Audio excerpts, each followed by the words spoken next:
Welcome in to a Wednesday edition of the Jordy Culotta Show, driven and powered by Go Chevrolet, live here on this Wednesday. Make sure you hit the like, share button, comment button if you're watching this on YouTube. Appreciate you starting your day with us. We're brought to you daily by Go Chevrolet. Remember our friends, GEAUX, Chevrolet.com is where you can find them online. Go Express Auto Sales here in Baton Rouge. Auburn packing up and leaving Omaha as Arkansas moves on. The Hogs last night bludgeon Auburn. Yeah, really good. They look good. Auburn, I was reading yesterday, Auburn's been dealing with a stomach bug. Ooh, like really? 7, 8 guys.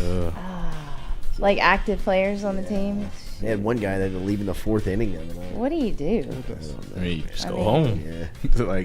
But if you're in the College World Series, like, you play through it somehow, right? I mean, that's you what hope Auburn you don't did. Have white pants They on. actually won. They actually beat the team that they beat on Monday. Who did they? I mean, I'm trying to remember who they played Yeah, before. who did they Arkansas. play Monday? Did they send Stanford home? Stanford. Yeah. Stanford. Yeah.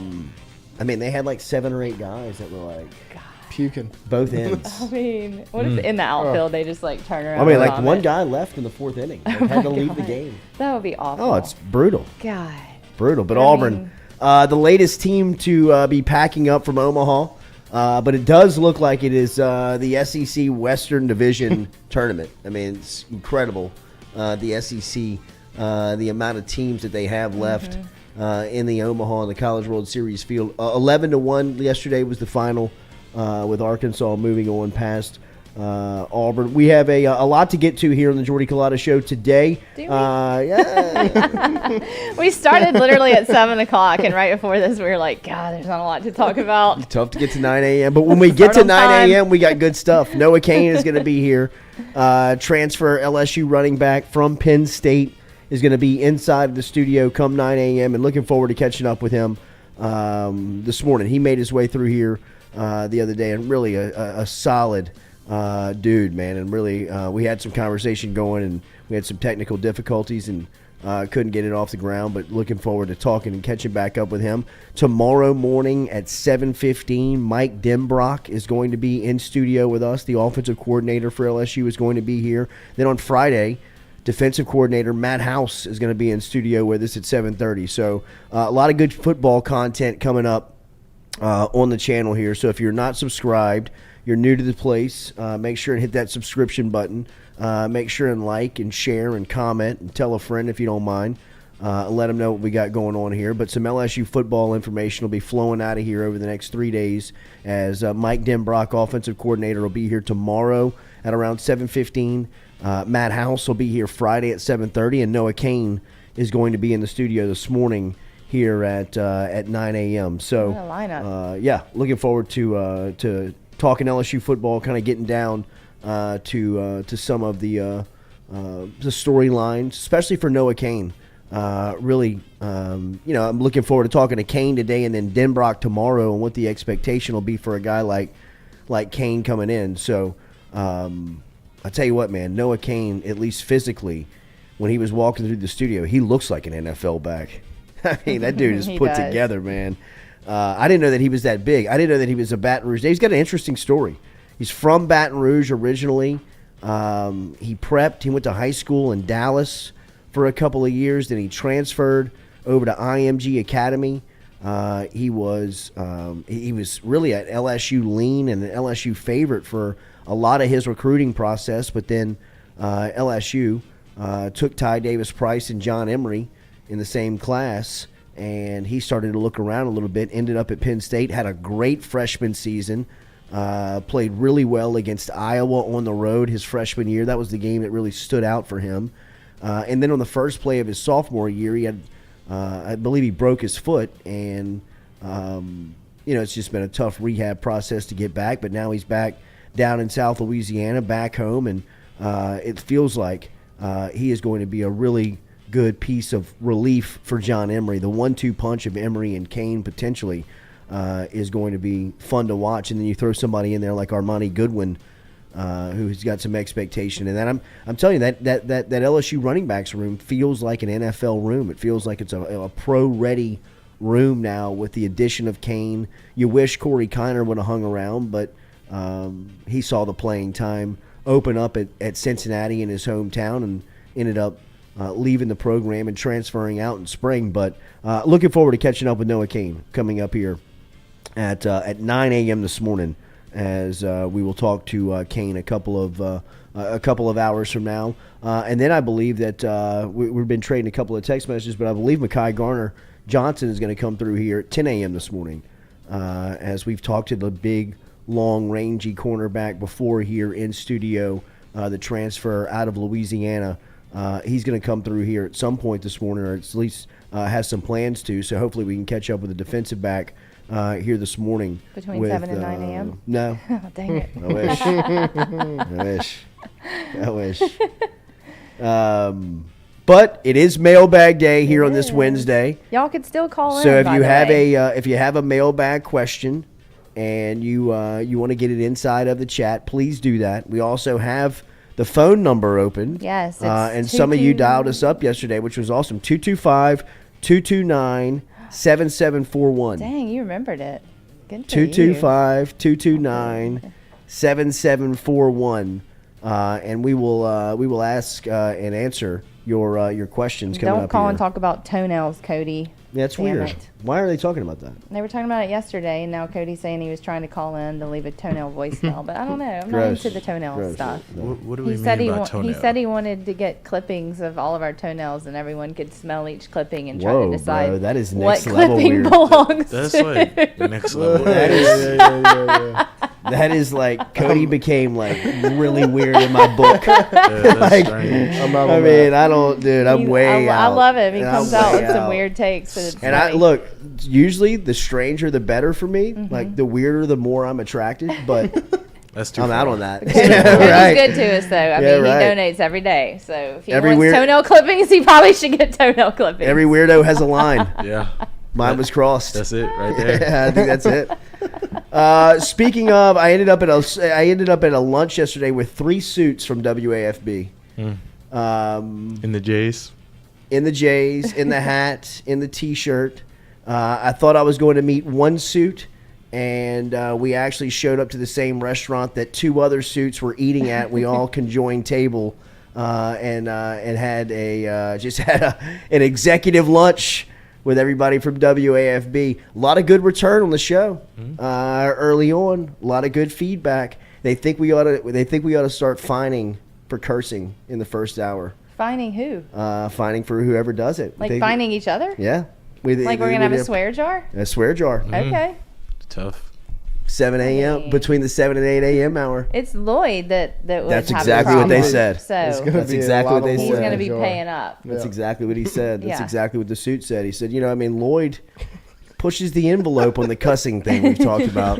Like, like, hey, how's the show? We're all kind of like passing the bread, you know what I mean? Like early, like I'm just trying to like fit in at this table. And they're like, oh yeah, the show's good. What's the guy in on the couch? What's Lloyd? mullet- Is the it mullet Lloyd? guy? Yeah, Lloyd. What about him? He sure does push the line on the cussing thing, doesn't he? Which, by the way, there's no rules to our contract Right. at WAFB that states that, like we can't cuss at a certain time or, we've got to change the show at any point. There's been no discussions of changing anything that we do from WAFB. That's a lot of the reason why this relationship has worked out so well early on is that, look, they're like, look, we want the show. We want what y'all are doing and we want their platform, right? And it's just kind of been a really good match here early on. But we did talk, kind of in negotiation just about like kind of the show and how it rolls, you know what I mean? Like we don't want to force any cuss words into the dialogue, into the program, into the content. But, this platform gives you the liberty to, there's no FCC. There's nobody regulating what we say. There's nobody's coming down and, going to fine us for anything that's said that may break an FCC violation. And within traditional media, which, where I was for 10 years, there is a heavy emphasis and strain on the on-air hosts never to cross that line, right? I mean, like, I remember my first couple of months on this medium. I mean, you're still kind of like looking over your shoulder after you drop a cuss word or you say something that may be a little out of line because you're expecting some suit to come down and tell you, bark at you and wave their finger at you for, 20 minutes telling you how, now they've got to pay a fine out of the millions that they got in the bank. But when we were talking to Heather the other day, I felt like she said the F word is okay. Like, nobody can really regulate that anymore. Not just the BFB, I just mean on TV in general. Oh, really? Remember, I was like, what about the F word? And she was like, I mean, we don't want it like all the time, but they can't say anything about it now. I mean, Draymond did go up to the media people after the parade the other day. I was like, are we on live TV? Dude was like, yeah. He was like, fuck them. That's $5, Stewie. And I asked her if it was okay that I said dick pic, and she was like, well, what was the context? And I was like, Brett Favre sent the first dick pic. That's sports related. Yeah. And I mean, I think you can get away with dick. Right. Yeah, I guess you can get away with dick. You know what I mean? Dick. So dick. So many dicks. So there is... We're 10 minutes into the day after the suits. How many have we dropped so far? Now you see how the team meeting went. We're all in. We'll make the fine bucket. No Lloyd here today. Lloyd's got a scratchy throat. That sounds like such a little kid. Lloyd, if you're watching, My tummy hurts. I thought COVID was over, bro. Lloyd, the conspiracy theorist, is waiting on his rapid test this morning at 9 a.m. So we'll wait to see and find out what his status is after he stayed at your house. God, I know. That's what I was thinking about. But the slept dumb in your thing bed, is, wore your clothes, drove your car. I mean, COVID's got to be caked all over my house. Good Lord. But I mean, it's like you might not even feel bad, but just because you have COVID or you test positive for it, then you have to like come clean about it, and then you got to like stay away from everybody. Like that's the thing. If it were just a cold. But once you get tested, you feel like you have to tell people, like it's right. Do you? Not like everyone, but like I would tell y'all, like, hey, I have COVID. Like, I guess. Maybe. You know what? I'm not getting tested. Well, you don't have to. I don't feel good. You don't feel good? Right now? Like, I don't feel right. You said that yesterday. You think you have the COVID? No, I don't. And if I do, nobody's going to die. No, nobody's going to die. Mean? Nobody's going to die. I don't even know what strain. You look around like, is everybody good? Are we all right? Right? Is anybody dying? Cody Boudreaux, R.I.P. Lloyd. But I mean, life goes on, man. You know what I mean? Like I got bills to pay. I mean, we're trying to get this company up and moving. I mean, I don't have the luxury to miss a day. I'm sorry. I know that's not PC, and I know people don't want to hear that, but I mean, it's just the way that I'm handling it. Well, we're adults. We're fine with it. The problems come in is like if somebody finds out and then your kid's exposed and then the kid, you know what I mean? You're at school doing stuff. That's where people get weird about it. And I get it. Yeah, you know what I mean? sure. Like I understand the concern. Yeah. But that's my policy. I'm just not getting tested. Yeah. I mean, if I have it, I don't want to know. I know. And if I have it, you won't know. So I'm sorry. Remember Daily, we are brought to you by our friends over at Johnson Spillers. Johnson Spillers, the official dentist here of the Jordy Culotta Show. General dentistry, pediatric dentistry, 2 locations, one in Gonzales, Prepara Avenue in Gonzales, and here on Baton Rouge on Perkins Road, in between Segan Lane and Bluebonnet. Find them online, johnsonspillers.com, johnsonspillers.com. Remember, it's easy to get in touch with them. Easiest way to do it is just logging online. I got a great Facebook site as well on social media, so you can find them there. But any type of dentistry that you're looking for, check them out online. johnsonspillers.com. johnsonspillers.com is where you can find them. I'm at done. Johnson Spillers? Yeah, for the most part. I mean, I got to go for a couple of checkups. But for sure, I mean, the tough parts behind it. Yeah. I was talking to Booger McFarland the other day. I was going to get him to rate my veneers. I was going to call him on FaceTime. Go a little veneer for him. Does he have all veneers? I think he's got a head full of veneers, like bottoms and tops. I mean, Monday Night Football. Yeah, right. Money will do it to you. Yeah, absolutely. I got that rich man's glow up. Still, I mean, as soon as they touch that money, you know what I mean? They teeth are one of the first things. Teeth, yeah. First thing. Tyrann Mathieu. Yeah. Yep. Joe, Booger needs to work before and after. Booger needs to work on the suits though. A little big. Still stuck in the 2000s. Yeah. I'll let you tell him that next Yeah. time he shows up. I'm nervous now. I'm not going to tell him that. Right. If he's watching. Pull up his draft day pick. He was one of the first to wear the short suits. He wore shorts with suit. Like This a is suit coat and shorts. 96, 97. Boog has this on. And, I mean, it will go down as one of the all-time worst or best fits, no matter how, I mean, yeah, depending on how you look at it. But, like, when they reference, like, draft day apparel, I think Karl Malone's a go-to. You know what I mean? Like, he had some. I mean, these are all North Louisiana kids, too. Yeah. You know what I mean? That are dressed just like, I mean, like, country bumpkins. Yes. You know what I mean? Just like, I mean, Yes. Springfield, Louisiana, and Winsboro, Louisiana is what we're referencing right now. And Booger McFarland, I believe, did he have the shorts and the suit on? Or was it a short sleeve suit? Short sleeve suit. Short sleeve. Wait, what do you mean? You about They to make see- a short sleeve Bring it suit up. jacket? You're about to Bring see it up. I didn't even know that. Draft day, first offensive lineman selected in the NFL draft, and I believe 97. I think he was the 15th pick to the Bucks, and this was his fit on draft day. As Stewie is pulling that I up. had no idea. While we're waiting to get that pulled up, remember mailbag questions. You got your chance and opportunity to get them in. Hashtag mailbag. Go ahead, pull it up. With the ascot. Does he have shoulder Is it an pads on? ascot? Yeah, an ascot is the neck, the neck scarf. Yeah. Ascot? Yeah. Look at Bug, bro. Jeez. It looks like he's a I mean, neck it brace looks like on. he's got like a woman's blouse on Does.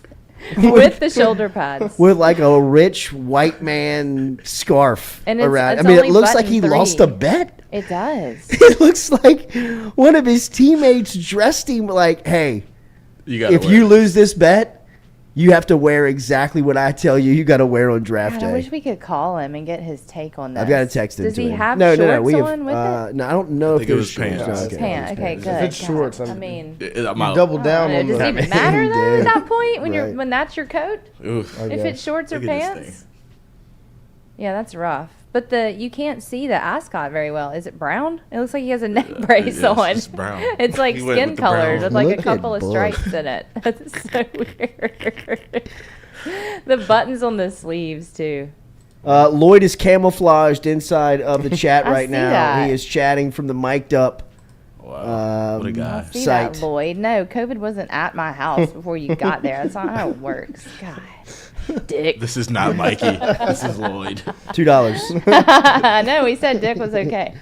I've already said it at least 10 times. We need to tier them. We need to tier Well, what's the we money? need to How tier the much- cuss words. How much money per word? That's what I'm saying. We need to price tier the cuss words. Well, there's no GDing anymore. Like we determined that with Heather. Nobody Okay. needs to say that. People don't like that anyway. Well, I say hot damn. No, I'm talking about GD. I know. That's Lloyd's favorite word. I know. But people don't appreciate that. People Yeah. text me about that. Can you please not? Can you please lay off the GD before yeah. 8 a.m.? I got Catholic kids in the school. car. Yeah, stuff like Okay. that. I get it. All right. So I guess then F would be the next one. So what, like GD's a top. dollar? Is those a are top dollar tier? our highest? I would say $20 would be the $20? Jordy, top. I'd say that $20 would be the fun. we'll be broke. $20 in the 7 o'clock hour Lloyd for is an gonna F be word. broke in a minute. Yeah, and everything's Will. coming out He of won't paychecks pay. too. He won't. We're running this hell thing like the yeah. NFL. Oh, I can control Like that. you won't then. find out you're fined until you get your Oh, paycheck. yes. We'll detail them. I You know what I control mean? that. 621 F word 737 cost you $20. So maybe the money when you say a word and then whoever doesn't say a word for that whole week, maybe they get the pot. Nah. Oh, I'm sitting pretty if we're doing Yeah. that. Right? Yeah, seriously. Look at Tingle over there. Old Christian kid over there smile. Look You're at that. not Look at those getting veneers. money anyway. I like that idea. Yeah, right. Look at the chiclets on that smile. No, that game is not happening. And Jamil doesn't say a word over there, but when we go off air, she's like Eddie Murphy. She is. She is. So I mean, we're not playing this game. All right, I tried, y'all. Thank you. Maybe half the pot, then. Or a percentage of it. Whoever can go the week without cussing. I'll just sit over here and not say anything. I feel like this will backfire. I mean, Lloyd. I mean, Stewie, you're already in debt I know. today. I mean, I think you dropped 2. yeah. You're 40 in the hole. It's tough. Have we agreed on 20 F words? 7 o'clock hour. 20 is tough. I mean, remember when school lets in? This is the forbidden hour with Right. kids in the It is car, The forbidden hour. right? I mean, where we got to keep it really kind of not G-rated, but I mean, it can't be PG. Yeah, it can't be R-rated. Jeff Little says PG-17. GD $20, F $5, all others $1. That makes good sense. GD should be 20. F $5, GD 20, all others $1. Yeah. It's a hell of a scale. Yeah, I like it though. It makes sense. I mean, where do we stand on pussy, cat? Oh my God! I don't think we've ever said that here. He said cat. He said cat. What? He said pussycat. What? Like a pussycat. Yeah, where do we stand on pussy, cat? Okay, I don't know. I feel like Yeah. my face feels red. The bots are about to come in here for Secondhand embarrassment. Red face will be here in 5 Red minutes. face is gonna be Little here. third-hand anxiety for My you on face a is red. I Wednesday. feel like I'm pulling my God. dress down. Uh-oh. What? So where do we stand? Is that $1 or is that $5? I mean, I don't know. That feels like 5. Okay. Like dick is better than that, easier than that, Alright, right? Come on now. Right? All right now. Too much dick flying around here It today. is a lot of dick. There's a lot of dick in the room. Almost even. There you go, Jamel. There she is. There she is. Morning, Jamel. Hunter Fournette said, "What are y'all turning into Mormons?" Yes. Sign with one corporate company. Next thing you know, happens? man, being fined for F words. Swear jar. Swear jar. So yeah, I think P word is $5 then. $5? Right? Okay. But we never say that. It doesn't come out of it. We very really don't. I feel like I would know if we did. Because when you just said it just then, it was jarring. often. It was. Her jaw did drop. When I found out that you could say it on the radio, You can say that on the radio? Well, you can say pussycat, Oh, you have to say cat. right? But Okay. it's just how you emphasize Right. Okay, your yeah. words. You know what I Yeah. mean? Or like And I Pussy mean, Willow. I hit T-Bob with like, dude's playing like such a pussy cat, and I mean, he was like, I mean, his face went like you could see the blood just like rushing out of his face. And the day before, we had a meeting with like the program manager on like what words can you say and what words are forbidden, and the words that you can say will actually kind of like blow your mind. Like you can say dick all day. Yeah, You know what I clearly. mean? Nothing has happened. You can also say, you know, I mean, you can Pussycat. yeah, all day, on the radio. Okay. And you can get away. I think the only word that you can't get away with from FCC regulations is shit. Really? Yes, I think that's the only one that's like the forbidden word on air. And we don't really say that either. I think that's a weird. forced cuss word. I think it is too. What shit? Yeah. Like Yes. bullshit, probably I say more. But Right. not just plain shit. Right. Creek Dweller brought up the C word. That's definitely. No, that's one off that Alright, we come can't on do. now. That'll probably lose the contract. Right? Yeah. Not saying that. Yeah, We right. can't do that. Gonna stay out of that. That's door. off air business. That's That's what we call each other off air. Bunch of C words. Wouldn't that be awful Dwayne if that's how y'all Dumars, does talk to Roe have the same scale? He does. Oh, jeez. Wow. Pay our rent off a Roe show. Yeah. We really could. I mean, We really could. no doubt about it. Get over to GoFlow today. Remember our friends over at GoFlow, GEAUX, FlowIV.com, GoFlowIV, GEAUX, FlowIV.com. Got a promo code over there. Make sure you use the Jordy Culotta Show as the promo code, and they will take care of you. Take 15% off of your initial visit over to GoFlow. Ask them about their memberships. They're Baton Rouge's premier medical spa. They specialize in IV hydration treatments with vitamin infusion. Located on Jefferson Highway, they got 3-month, 6-month, annual memberships over there at GoFlow. Online, GEAUX, FlowIV.com. GoFlowIV.com is where you can find them online. Some sports news for you. let's do As that. we've been talking a lot about FCC regulations and our partnership with WAFB. Don't forget about us on WAFB Plus They're over there and shaking their WAFB.com. They're like, son of They're a like, good God, it's been 20 minutes. Y'all have said every Yeah, word right. $2. 5 times. What about the H word? $2. Hell? Oh, ho. Ho? Is that even a cuss word? Ho? Can you look? I'm asking Trick! because Ro dropped it a few times about Right. Jack Peterson. I don't think Right. ho is a cuss word. I don't see that as a cuss word, Look, right? It depends on the context. Yeah. I guess. Depends on whose ears it hits. Mm-hmm. Yeah, really. Maybe. 7 and 8. Yeah. Kids in the car. Yeah, for sure. Because Okay. they'll go to school $2, and call their both of you. teacher an H. Yeah. $2. Yeah. Yeah, right. Heard it on the Culotta They show. might. Great. They might. Great. Rob Gronkowski is retiring again. I don't think that Tom Brady greenlit this one, which is why Gronk said that he is open to returning within the season if Brady calls. I expect this call to happen at some point. No team has targeted the tight ends more over the last 2 seasons than the Tampa Bay Buccaneers.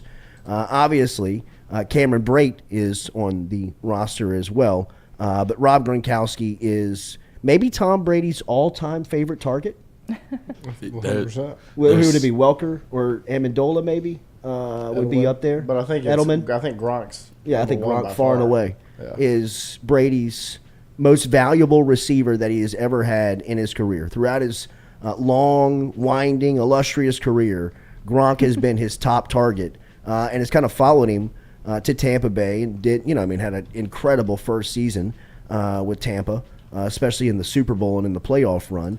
But I expect that we have not seen the last of Rob Gronkowski. A lot like we reacted to Tom Brady's announcement that he was retiring. Now, look, I think that Gronk probably misses games and probably misses training camp and probably misses a lot of that stuff leading up to the regular season. But at some point, TB12 is going to call him up and say, look, man, now's the time. We need you to get back into he's going to keep himself in football shape. I'd imagine that he's going to stay in shape. He's probably assigned the TB12 method every single day. He knows exactly what he's got to do to keep himself in shape for a certain target date that they probably got picked out. But one thing about Tampa's schedule, we've talked a lot about New Orleans' schedule. Tampa's schedule is brutal as well as far as the start of it, especially kind of off the jump when you look at their schedule. What's it like? At the Cowboys, at the Saints, home versus the Packers, home versus the Chiefs in the first 4 weeks of the season, man. You just got to make it out. I mean, like, tough. you're hoping you get out of there alive. Exactly. That is murderer's row as far as starting the season, the first month of the year. That'll probably, after the first month, after the first 4 weeks of the season, you'll probably see Gronk return back to New Orleans, to Tampa Bay. I love him too, and he would be a great personality if he did stay in retirement. Yes, Right? He would absolutely. I mean, he'd be great at it. He would. He's so funny. He might start doing the whole Undertaker WWE thing where he doesn't do anything, and then WrestleMania comes around, comes back, he'll just pop back in for the Super Bowl. Yeah. When the Buccaneers make it there. He could do that.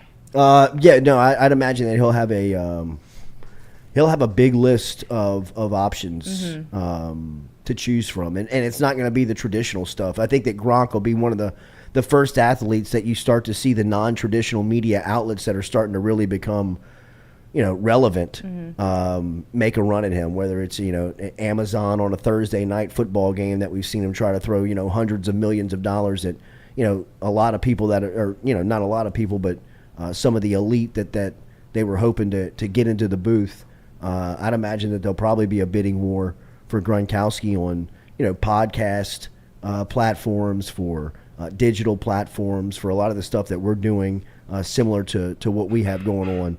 You'll probably see Gronk all within this media over the next 4 or 5 years, I'd imagine, really becoming a player in that space. So it's about to start with Gronkowski. I agree with you. Whatever he has set up for or plans to do in life after football, he'll probably have his pick of wherever he wants to go to start off with. Because he's bringing what a lot of people are looking for, and it's interesting in talking to companies like WAFB who are seeing their business model and television very rapidly change kind of underneath their feet. Kind of it's kind of like holding quicksand. I mean, it's just it's steadily evolving every single day.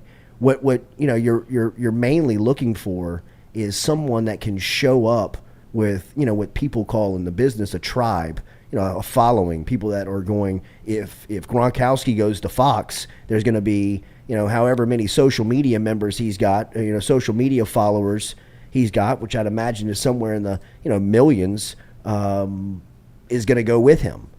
Right, so that is negotiating and bargaining power. Like a guy like Drew Brees, to me, he doesn't use his social media to his advantage, right? Like Breeze we is know that. steadily telling you in his social media kind of like how great he is. Like he's showing off another business venture or a picture with the there's no real life to it. So people that want to purchase or bring along his social media are probably weary to the fact that, well, it says you have 3 million followers, but how many are really coming with you?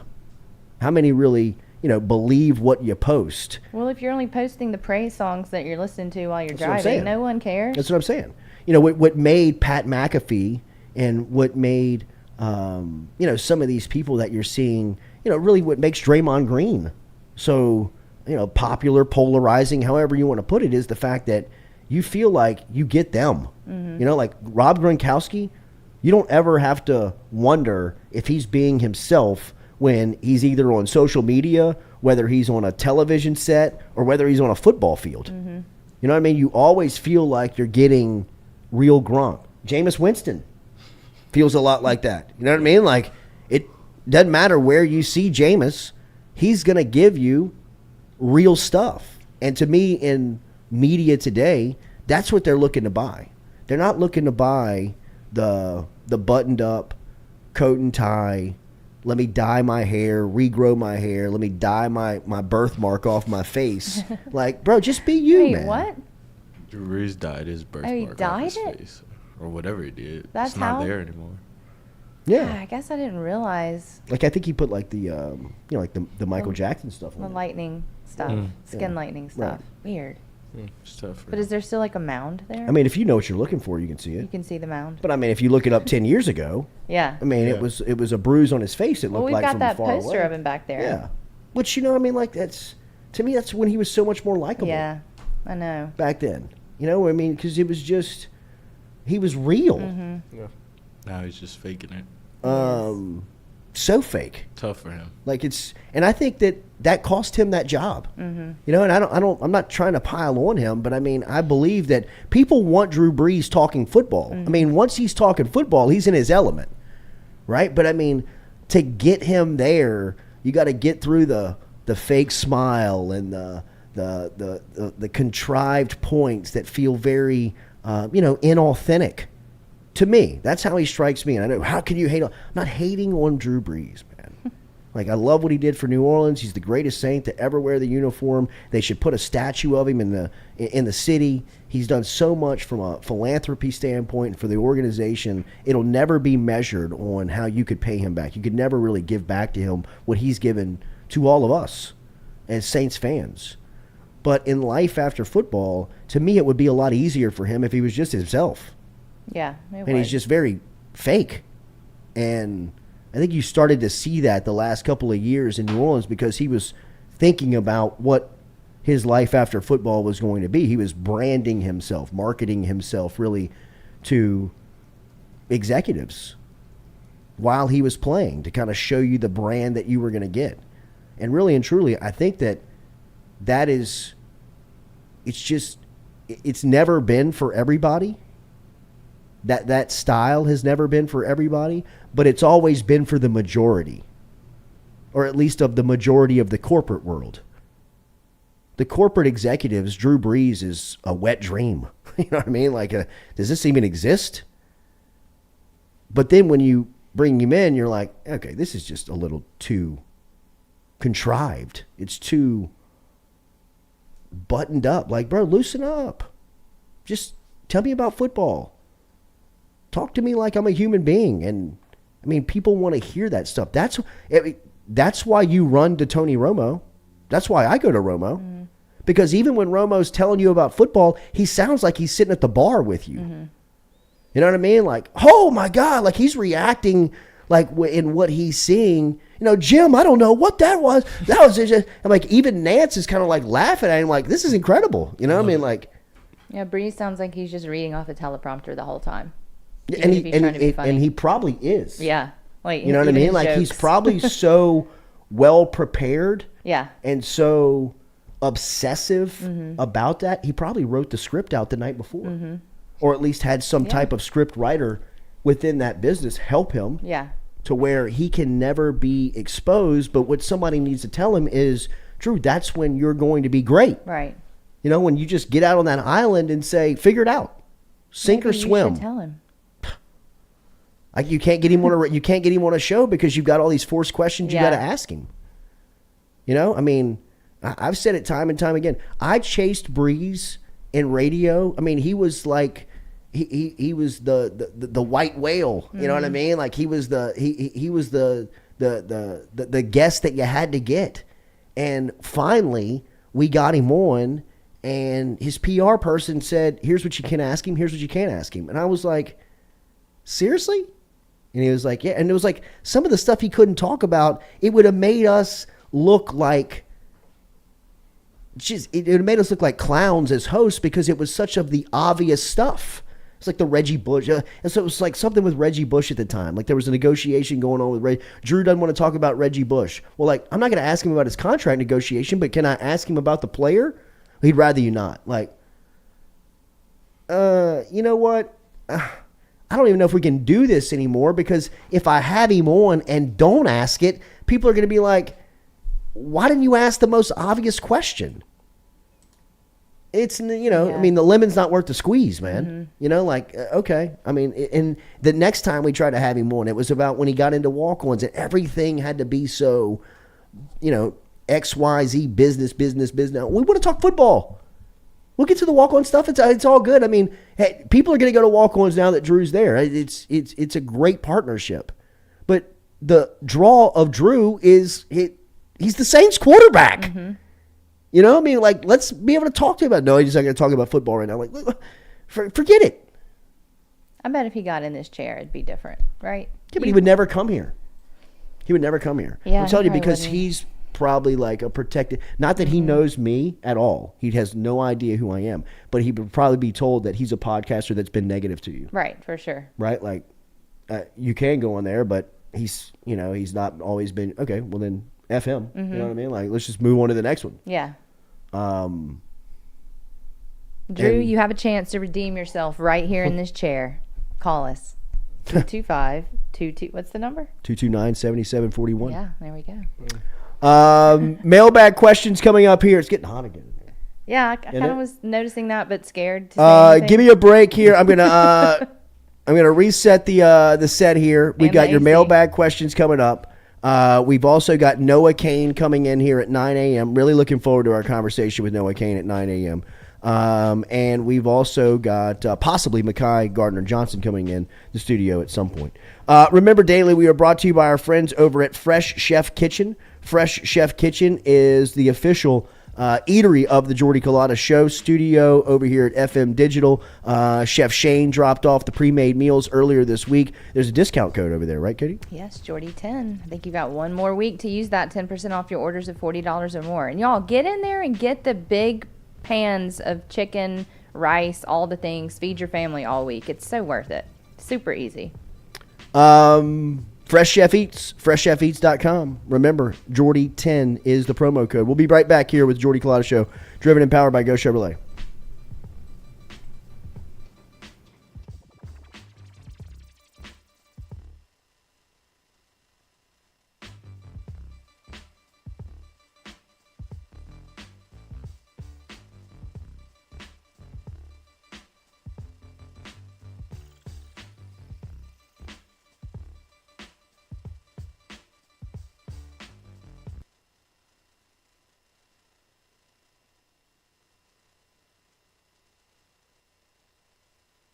City Cafe online at citycafebr.net, where good friends meet. Great food and even better service. Located in the shopping center behind Rite Aid on the corner of George O'Neill and O'Neill Lane. They cater for parties, big and small. Sundays, they serve a fantastic brunch that starts at 10 a.m. They have daily lunch specials. And remember, you can look at everything online at citycafebr.net. We'll give a shout-out to Squeaky Miranda, Cody Miranda, Dirk and the crew, everybody over at City Cafe for their support here, the Jordy Culotta Show, online, citycafebr.net.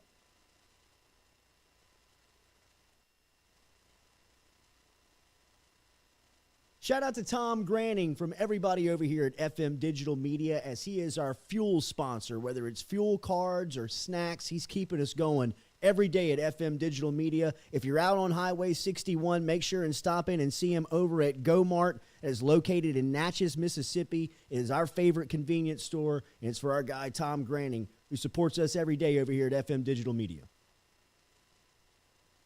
Red Stick Sports, a local staple in Baton Rouge to all sports fans, was founded back in 1981 and has remained a family business for over 40 years. Today, they still have the great selection on the floor, but they're also a leader in custom apparel for businesses, sports teams, and other groups. Take it from us, everybody over here at FM Digital Media. They help us out with all of our apparel. Let them help you out today. Go ask for Cody over at Red Stick Sports. Check him out online at redsticksports.biz. Go Chevrolet is proud to announce Go Express Auto Sales, the new used car lot located in the capital city of Baton Rouge, Louisiana, at 11522 Florida Boulevard. Go Express Auto Sales is online at goexpressautosales.com, or you can search them on Facebook and social media at Go Express Auto Sales, the newest addition to the family of Go Chevrolet. Remember, Go Chevrolet is located down in Laplace, Louisiana, but now welcoming aboard Go Express, the new used car lot located in Baton Rouge, Louisiana at 11522 Florida Boulevard.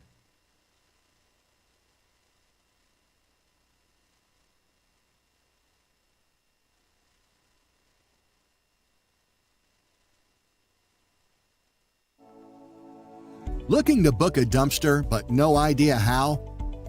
We've made it quick and easy for you. Check out our website at moralesrolloffs.com. Let Morales Roll-Offs know your desired delivery date, and finally, provide your contact details. To make payment, look out for an email invoice with all your booking details. On delivery day, our driver will notify you through text and email that your dumpster is ready and on the way. Now you know how easy and convenient it is.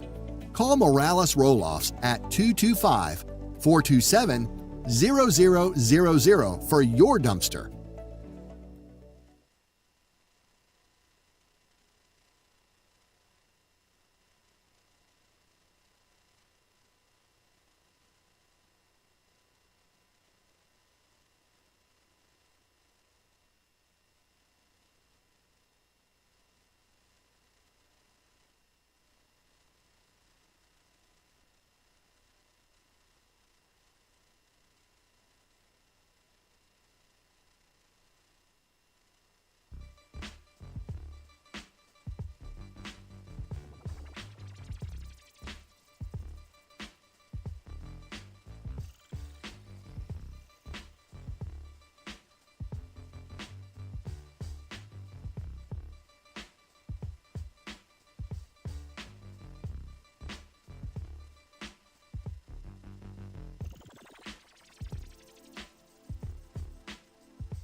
All right, welcome back here to the Jordy Culotta Show. Man, some sad news just coming across the wire here on this Wednesday morning. We were just talking about Jalen Ferguson, the linebacker out of West Feliciana. Joe Sloan was in last week. Joe Sloan was, of course, up at Louisiana Tech and got Jalen Ferguson out of West Feliciana, and he told the recruiting story about how he got Ferguson out of Rob Odom's program and got him up to Ruston, and he beat out a lot of big-time schools even like LSU, who was in on Jalen Ferguson. But the Baltimore Ravens who Ferguson has been playing with over the last. He's 26 years old. I want to make sure and get all of this information right.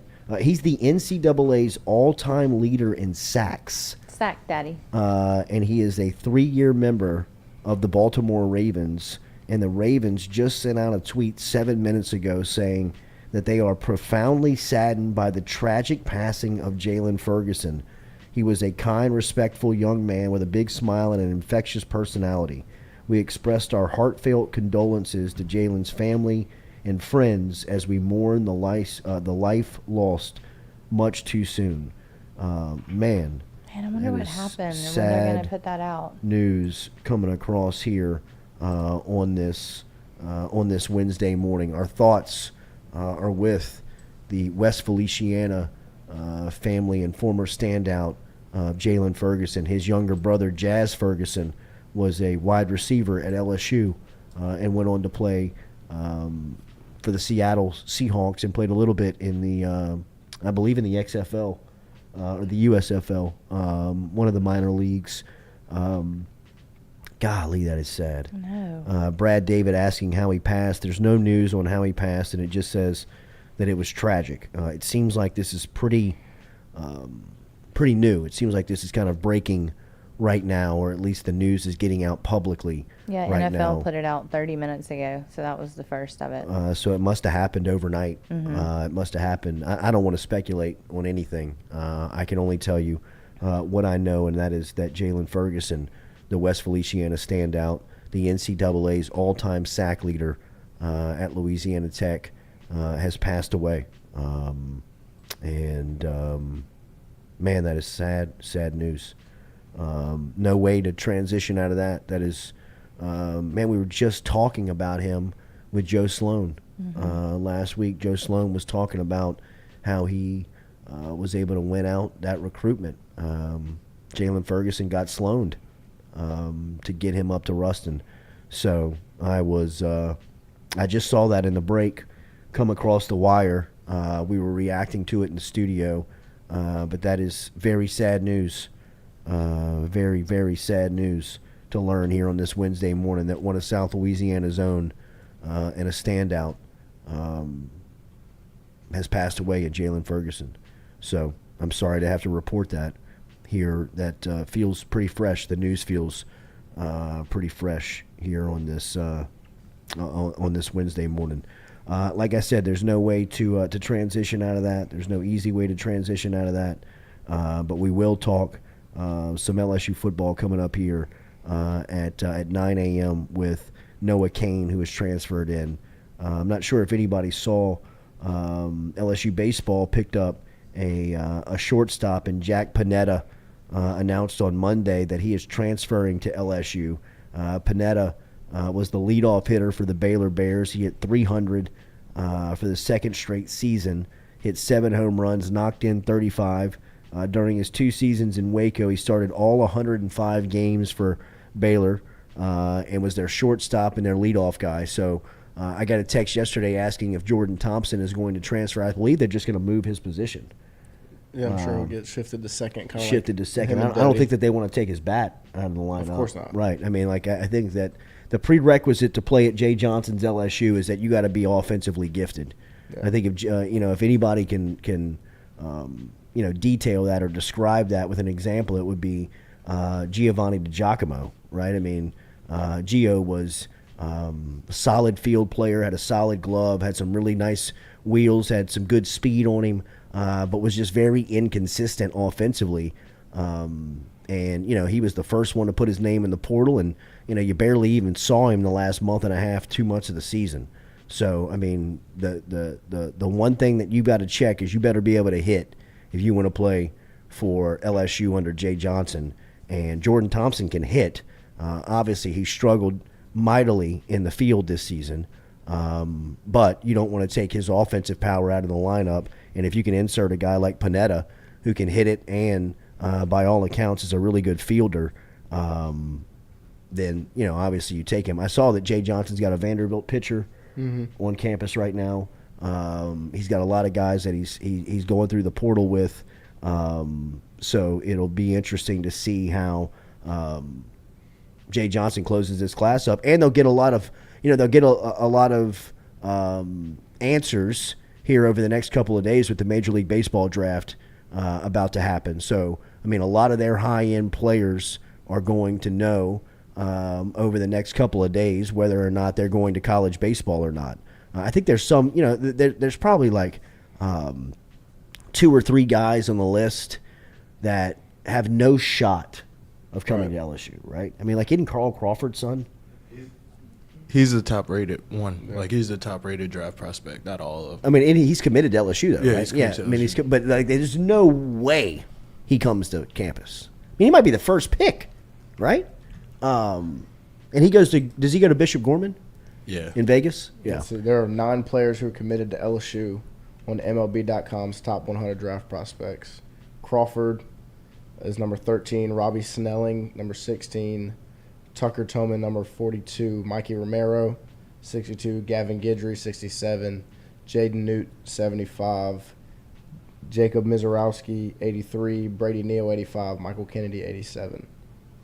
So, I mean, that's 9 players. How many's total in the class? Let's see.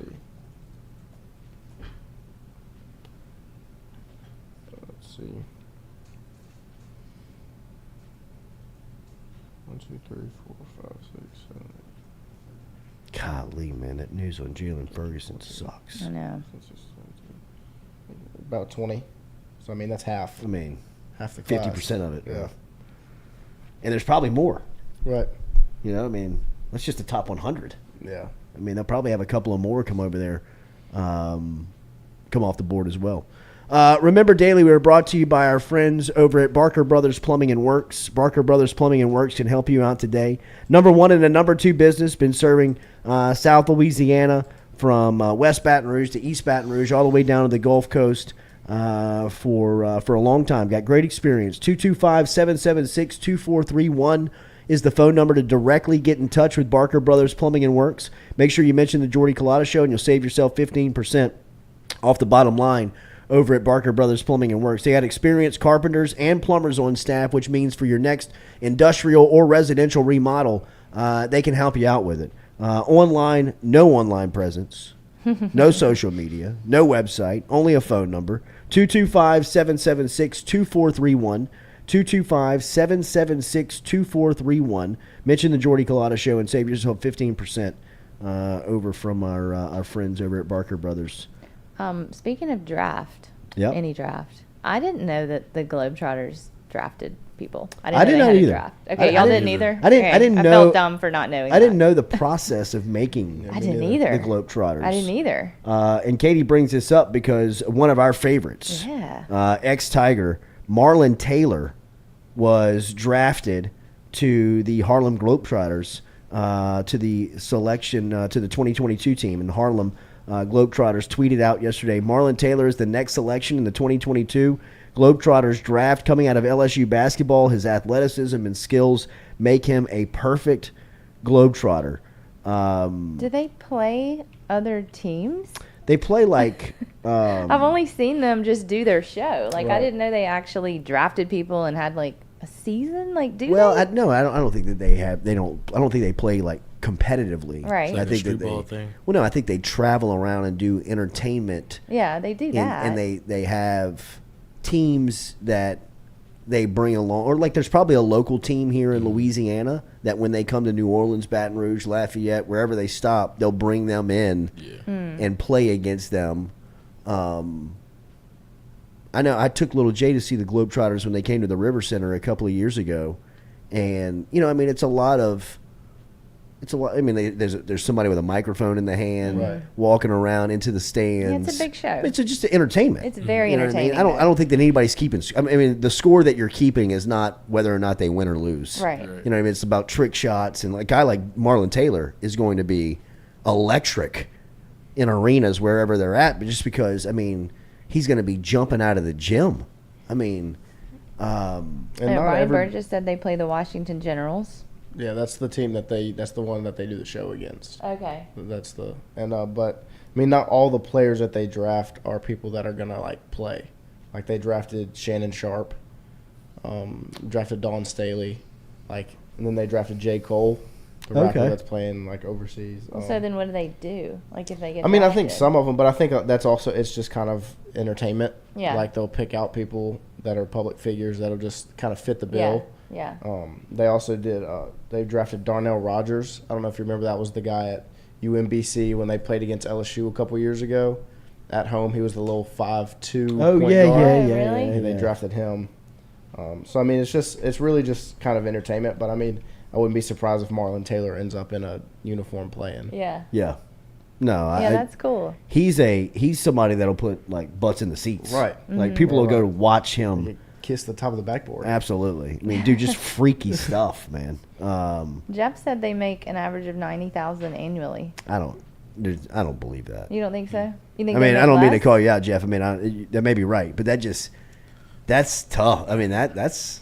But I mean, they probably bring in a lot of money just traveling, doing those shows. I mean, I went when I was little. Like they've been around for a long time. I mean, if there's 10 of them on a roster, let's just be conservative, and there's 10 of them on a roster, and Jeff is saying that they make 90 apiece. Let's just call it Average. 100, an average. You tell they have the wherewithal to throw around $1 million a I year on guess. salary, I mean, on player salary. People like the Globetrotters, bro. Yeah, coach, but I mean, I was in the River Center 5 years ago. I mean, it wasn't like it was elbows and asses. No, you know what but I it mean? used to be, Like it's remember? not. It wasn't Right. packed. You know what I mean? I mean, we bought a Globetrotter ball, and I mean, got our picture taken with the team. I mean, Yeah. it probably cost us $65 for the day. I mean, you look around NBA arenas. There's a reason why these cats are making, $8 to $20 million a year. Jeff You know what I mean? Googled it. He says it's on Google. And Hunter Fournette says 91,000. Wow, I know. that's. I mean, that's surprising. Yeah. That's surprising, and I didn't mean to call your credibility out. I just hearing that initially, Yeah. I would need to see the evidence of Uh-huh. it because that is tough to believe. Let me see the numbers. Yeah, right. Let me see their books. But if our wise cracking staff has done the research like Jeff and Kenner and Brian Burgess, then who are we to debate? Yeah. All right, when we come back, we're going to have your mailbag segment. If you got mailbag questions, get them in. We'll be back with the second hour. Remember, an hour from now, Noah Kane will be here talking LSU football. Come back with us. Jordy Culotta Show, driven and powered by Go Chevrolet.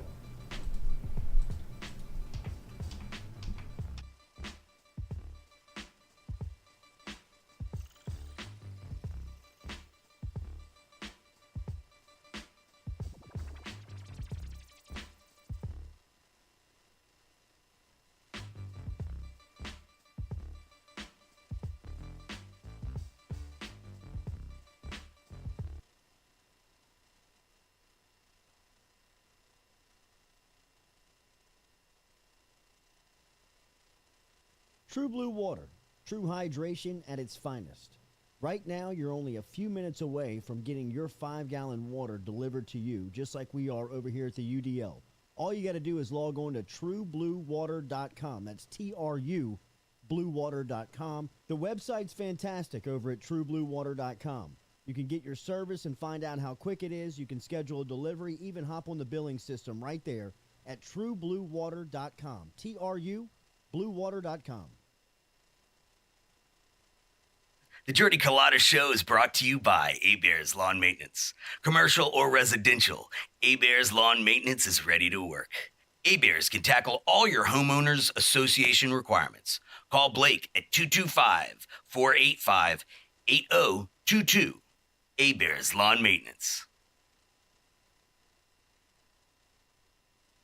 The Jordy Culotta Show is brought to you daily by Morales Roll-Offs. Morales Roll-Offs provides dumpster rentals for residential and commercial needs in Baton Rouge and surrounding areas.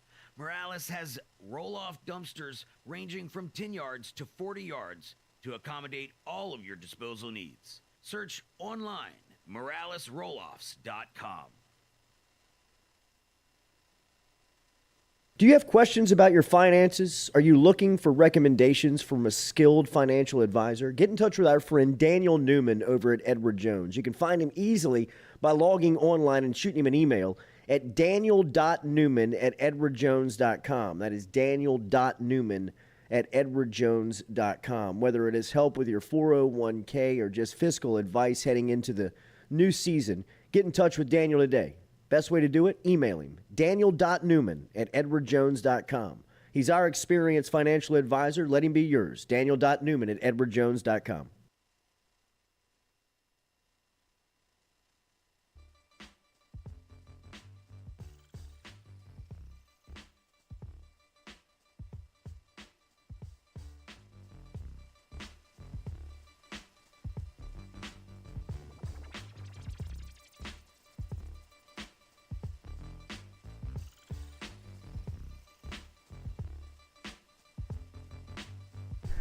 All right, welcome back here to the Jordy Culotta Show, driven and powered by Go Chevrolet. Your mailbag questions, we urge you to call in and leave your mailbag questions via voicemail. And some of you did. 225-229. Rove Camara, 7741. 225-229-7741. What's Rove Camara? Oh, their Willie numbers? Roast number and Alvin Kamara's Oh, number. jeez. The way y'all's mind works is amazing. It is. I was going to say something, but I'm moving on. Back it out. What were you going to say, Dick? Nothing. Yeah. That's exactly right. All right, Grab so do we have the phone hooked up and we can access this voicemail while Stewie gets into his sets up the phone line. Jamil, read us a couple of mailbag questions. What we got coming from the listeners? What we got? The first one we got is from Cordell Music, and he asked, is BK ducking the chair, and when is he coming on? It's a great question, Cordell. We have followed up with Michael Bonnet, who has been very kind and gracious to help us out with bringing in the assistant coaches, which, as we remind you, Mike Denbrock, offensive coordinator tomorrow, and Matt House, defensive coordinator, coming up on Friday. But we do have the confirmation that BK is coming in at some point. We just have not locked down the day and time. Thought it was going to be last Friday, but some camp stuff popped up, and I don't know. I just I was know glad it wasn't. since that I we are wasn't going to here. get him, and at some point he will be by here. I don't think that he's ducking us at all. I think that they've got a lot of stuff going on over there, camps, off-season stuff. I wonder if he'll bring the wife. I don't I'd know. like to meet her. I don't know. Maybe we can go get our nails done or something. Packy? I think, is that how you It say is. it? I think it is Packy. Packy. Pocky? We probably need to know that. Yep, Or not. we do. George the Greek, when is Cooper Manning coming on? Cooper told me yesterday via text. He said that Cooper told me yesterday. He said, well, I mean, I've been annoying I the shit know. out of him about coming on. And he said, Jordy, I hate to keep putting you off. I've been staying out of the way, and I'd prefer to keep it that way for the next couple of weeks. Okay. He That makes did sense. say that he was going to come on after the officials, and he said he thought about it a little bit more. He's just going to keep quiet like they have been, which I respect, Yeah. right? I mean, like, you can't. I mean, I just got an hound a article guy. and emailed to me about Arch and Texas. So, yeah, I mean, there's just so much speculation. there's a lot of still. stuff going on That right makes now. sense. We ready? All right, let's take our first voicemail mailbag question of the Jordy Culotta Show. Let's see how this works. Go ahead.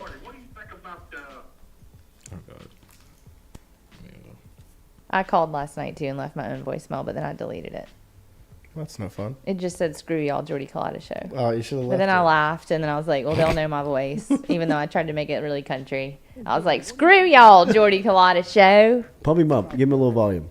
Brian Kelly's first recruiting venture into Louisiana. Rewind it. And also, Rewind it. how is Jay Johnson going to replace those two great assistants that Start him Hey, Jordy, what do you think about Brian Kelly's first recruiting venture into Louisiana? And also, how is Jay Johnson going to replace those two great assistants that left? So give me an answer on that on a mail call. Thank you. I wish y'all would say who you were. Yes. Leaving the message. Well, I that's would love okay. to know. We're new at this. We're the ones that are letting it. Working through When next time when you call in, give your name and where you're calling from. Yeah. So we can give a shout out to the Well, listener. you can see where they're call. Well, you can see the number. That one I think was Homa. Yeah, 985. Yeah. Yeah, so I mean, it's a wide area. Let me know specifically which city Yeah. you're calling from. Good question. Thank you for calling in. But I see that. What was the question? Jay Jay Johnson going to replace replace the two. Look, man. I don't know the assistant baseball coaching pool. I trust Jay Johnson. I got to imagine that Nolan Cain's got to be on the short list. I mean, Yeah. I don't know why you wouldn't look at Cain after what he did at Texas. I mean, he brought some players into College Station, and the bulk of your roster at LSU that's there, and a lot of the headliners are all put together and recruited by Cain. So I don't know anything. But I got to imagine that Cain's got to be at least somebody that Johnson's looking at, not only because of his LSU tie, but because that he's really good at his job. Right. So Trust Jay Johnson. I mean, he's just going to do what he did. He got the absolutely. two good assistants. He'll do it again. No, I agree. I trust whatever he is going to what he's going to do. And then it was about Brian Kelly. Yeah, the there first was one. a first part. Recruiting in Louisiana. We asked this earlier this week to Billy Embony, who I thought had a great, he had a great answer on it. I think that I know that Louisiana is going to be the top priority for LSU every season. A lot of this staff came in from all over the country. Jamar Cain, Oklahoma, Cortez Hankton from Georgia, Mike Denbrock from Cincinnati, Matt House was in the NFL. I mean, there was just people spread out all over the country, and they had relationships with people that they were recruiting, were recruiting, whether it was from that area or from a national landscape then. And I think with LSU's roster needs right now, they had to go after in this recruiting cycle over the last two recruiting cycles. This staff had to go after the guys that they had the best relationships with, just because they didn't have enough time to really have the relationship building process. We asked Joe Sloan when he was here last Wednesday, do you wish you had another year with this recruiting cycle with Arch and with Eli Holstein and with Ricky Collins and those guys? And you could tell that, he can't speak specifically on individuals, but, obviously he gave the company line and says he likes where they are with all of those recruits. But you could tell he wanted to say, sure, I wish I had another season, another year where I could get out and get to know these guys. Or, a guy like Eli Holstein, Joe Sloan recruited his brother, who was the older Caleb Holstein? What's the older Holstein that played at St. Thomas More that went to Louisiana Tech that Joe Sloan recruited up to Ruston? But he has a great relationship with the Holsteins. Yeah, Caleb Holstein, when he was recruiting Caleb, so he knows that family, and LSU was so far behind in recruiting Eli and that prospect that there was just too much ground to make up. Eli committed a week after he came to LSU for the first time as a recruitable player.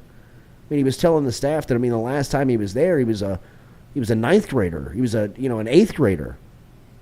He had never been to the new facility. He'd never been inside of the new complex that they opened 3 years ago. So this staff had a ton of ground to make up. So I think really in this cycle, Kelly was telling them, hey, who do you know the best? Who do you have the best relationship with? Go after those guys first, because LSU seems to have more of a legitimate chance to land them on signing day. Then, you have to rebuild. Shaz Preston. The oldest Alsbury, who ended up at Auburn. It just, who's my guy at a car? Aaron Anderson. Kendrick Law. All these guys that left the state in this past cycle. Brian Kelly and his staff, they had no relationships with him. Even Frank Wilson. A guy that, came in throwing Hail Marys and did everything he could, and he landed Harold Perkins. But, give those guys another year to repair, restore, build relationships in the state of Louisiana, and I think it's really quick, overnight, that you'll see that strategy change. You'll see where it's Louisiana first. You'll see where these Louisiana prospects are going to be the first ones that they're recruiting the toughest and the hardest and trying to get on campus. So I do believe that Brian Kelly's tactics as far as recruiting goes will always stand to be LSU and Louisiana first. What else we got? Next one, Stewie. Hey, I really think Brian Kelly right now, during the summertime, is really, really rethinking about coming to LSU. I didn't think he'd expect it to be this hot. 102 degrees with no breeze, it seems like, and 90% humidity. It's miserable. And I don't think he's going to be ready for September. It's going to be bad. And that's it. And that's it. No names. What's the area code? They might have COVID. 318. 318. 318, baby. 318. What is that? What's It's 318? North Louisiana. North Louisiana. Okay. South Cody Arkansas. Boudreaux, is she a smoker? She definitely sounded like a smoker. He. Was that a No, that was I a think he. that was a he. Yeah, that was a he. Yeah. Jeez. It's hot outside. It is hot, though. Jeff and we Kenner, agree. the caller is why you don't take live calls. I'll take a live call. Dial us up. Dial us up, y'all. I wanna do live 225-229-7741. 225-229-7741. Call us. We did live calls one day, and it was yeah, great. Someone said, is that Mincy? That's what Jordy said this morning when we Maybe. listened That's what to I said it. this morning. It sounds like him, but the cough makes them sound like they really Yeah. might be sick. Floyd. I don't think. I think that Brian Kelly's probably embracing the heat. Of course. I mean, think about it. Well, it's here. In spring, He knows about it. In spring, the last couple of years for him, it snowed. Oh my God. I mean, it was snowing during spring drills in South Bend. I mean, this is such a just 180 of where he's been. I mean, he's flipped on his head, man. I got to imagine he's either dying in the heat or Yeah. he's walking around in a Speedo. You know what I mean? Well, Just he- like, I love this Oh place. God, please don't He let me walked walk into around with the- Speedy. We got enough of that. the press conference room after one of the spring practices, and it was like, everybody's been talking about the weather, but it's 76 and sunny outside. It feels great. And then God. Just wait. It's changed a little bit. Yeah, right. 100 degrees Impressive. outside. Just wait, buddy. What else we got? One more. Voicemail. Hang on one second, Jamil. We're coming to you after Jamil's this just in there voicemail. talking. We're all snapping at her. Shut up. Shut up back there. I was just calling to find out when the Jordy Culotta Invitational is going down. Don't make it soon because it's too damn hot. I know y'all know that with the lack of AC going on at the joint. And if Rico Delgado's listening, he's a bitch. Send my condolences to Jock. Bye. I was just calling to find That's awesome. Bro, He that's is the Call listening. Hall of Fame. There it is. That is. That's the one seed. That's what we needed. Yeah, that's perfect. That's what we've been looking for. Yeah, absolutely. Can't play it long. And you know what? We need to cut that up. Play that last part again. Let me hear that last part. Let me hear that last part. We should be able to cut this part up. I know y'all know that with the lack of AC going on at the joint. And if Rico Delgado's listening, he's a bitch. Sorry, WAFB. Sorry, WAFB. That'll be a fine wherever you are. Whoever you are. Where are you It's calling from from? Spring, Texas. Okay, I Send love us it, a dude. dollar. See, that's what we need. We need to know your name, where you're calling from, man. Just mark it on that spot of that call so we can go to it, make a drop out of it. Yeah, we but need that that should be a soundbite. drop that we can just drop on everybody's head. Yeah. Rico Delgado's Cody there. Boudreaux, $5 to that caller. Lack of AC going on at the joint. And if Rico Delgado's listening, he's a bitch. 13 seconds. At 13 seconds, he said. I love You got it. it. Like Rico said, what the F? Sorry, Rico. Yeah, bro. Do it to yourself. That was Seriously, good. man. So nobody's going to call in live. We're just sitting here ready to talk to y'all. Call in live. Everybody's scared. 225-229-7741. Jamel, what's next? Getting a call. Getting a Whoa! call. Getting a call. Let's go. Let's go. Hello. Turn down your sound. Yes, is Jordy Culotta? Absolutely, it is. Turn down the sound. Turn down the sound. On your computer, turn it down.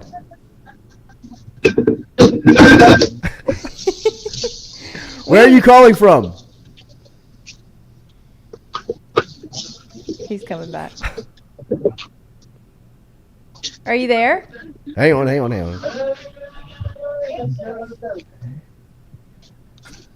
I can hear you saying turn down the sound. Oh no! Oh no! Hang up. All right, that's okay. That's okay. That's 504 okay. number, though. All right, New 504. Orleans will take There it it. is. So when you call us back, turn down your sound. You on got to your have the computer. sound turned down. Jamil, what you got? Give me a question. Justin Turner asked, if you were a first-round pick in the NFL, would you invest your entire signing bonus into crypto like Trevor Lawrence? No chance. Yikes. Yeah, no shot. No shot. Yeah, stuff's getting scary. You know what I'm doing? I'm doing exactly what Jamarcus Russell did. Did I tell you this story that I heard about Jamarcus a Buying couple of weeks ago? The property? His uncle, Uncle Ray, who passed away, which was like the total difference maker in Jamarcus's life, one of them. Oop, getting another Is it the Sweet, same one? sweet. It's all good. Go to him.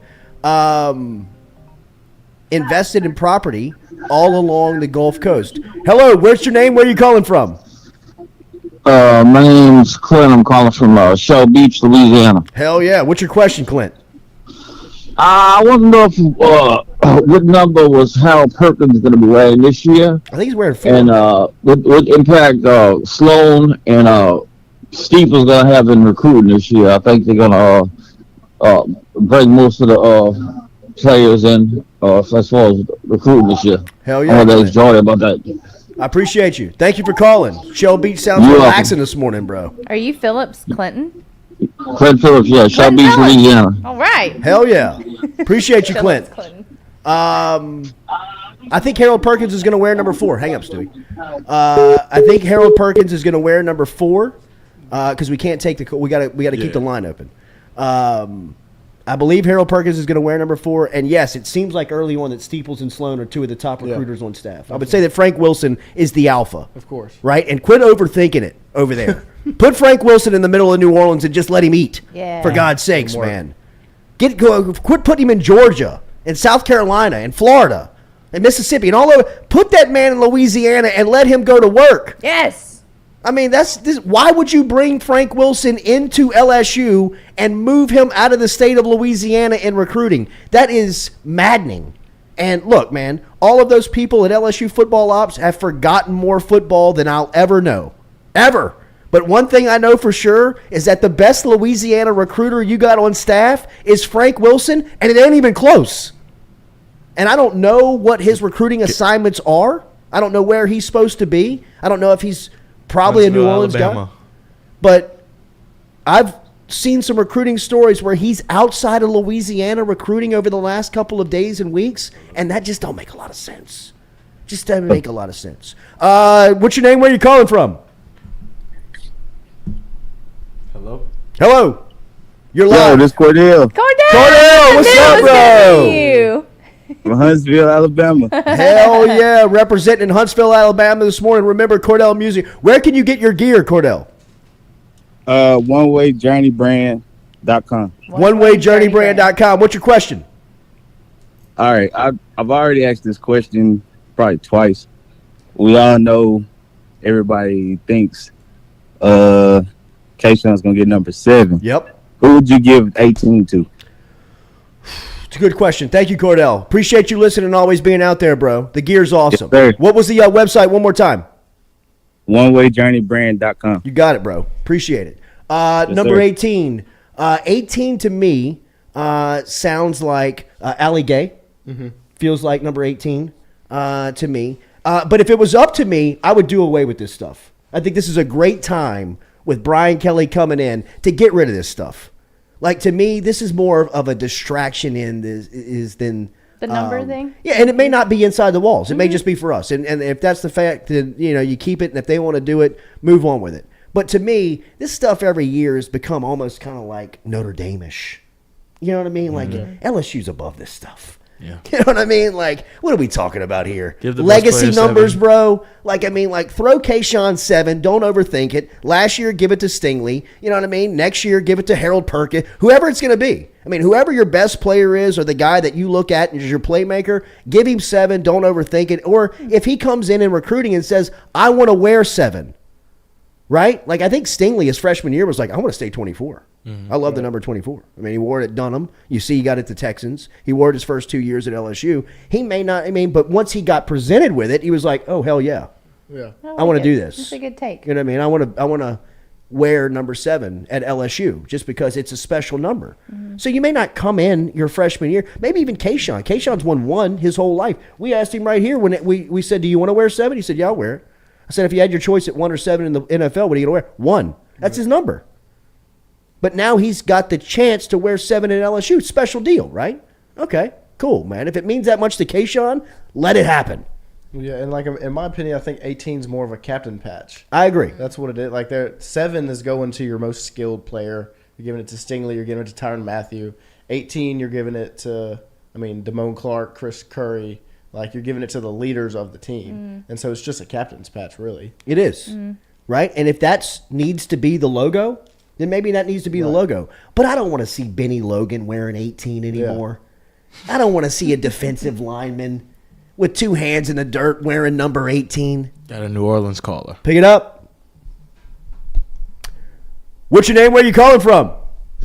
Jeff and Kenner. Wow, we got a beat too. Jeff, Jeff and Kenner, it's good to talk to you, bro. How are you? Hey, man. I am great. I am the official president of the Block Rico Club, proud member. And hey, guys, I want to thank y'all for making sports talk refreshing and exciting and listenable again, because there's no outlets out there that are doing what you guys do. So kudos to y'all. I've been a loyal fan for a while now. We know it. Thanks, Jeff. Yeah, and number 2, I'd like to know. I have a lot of questions, trust me, but I'm going to ask a simple one to keep it clean. Who do you think? Couple of players you think are going to make the biggest jumps from year one or from last year to this year on the LSU football team? And I'll hang up. Yeah, Jeff, thank you for calling, bro, and thank you for always being out there, man. To me, I've been asked this question numerous times on national outlets and local outlets, and I know he wasn't here last year, but my breakout player for LSU football this year, and it's not even close, and I'm not even thinking about it, is John Emery. I think that John Emery is going to announce himself into living rooms around college football fans all season long. By the middle of the year, you will know John Emery.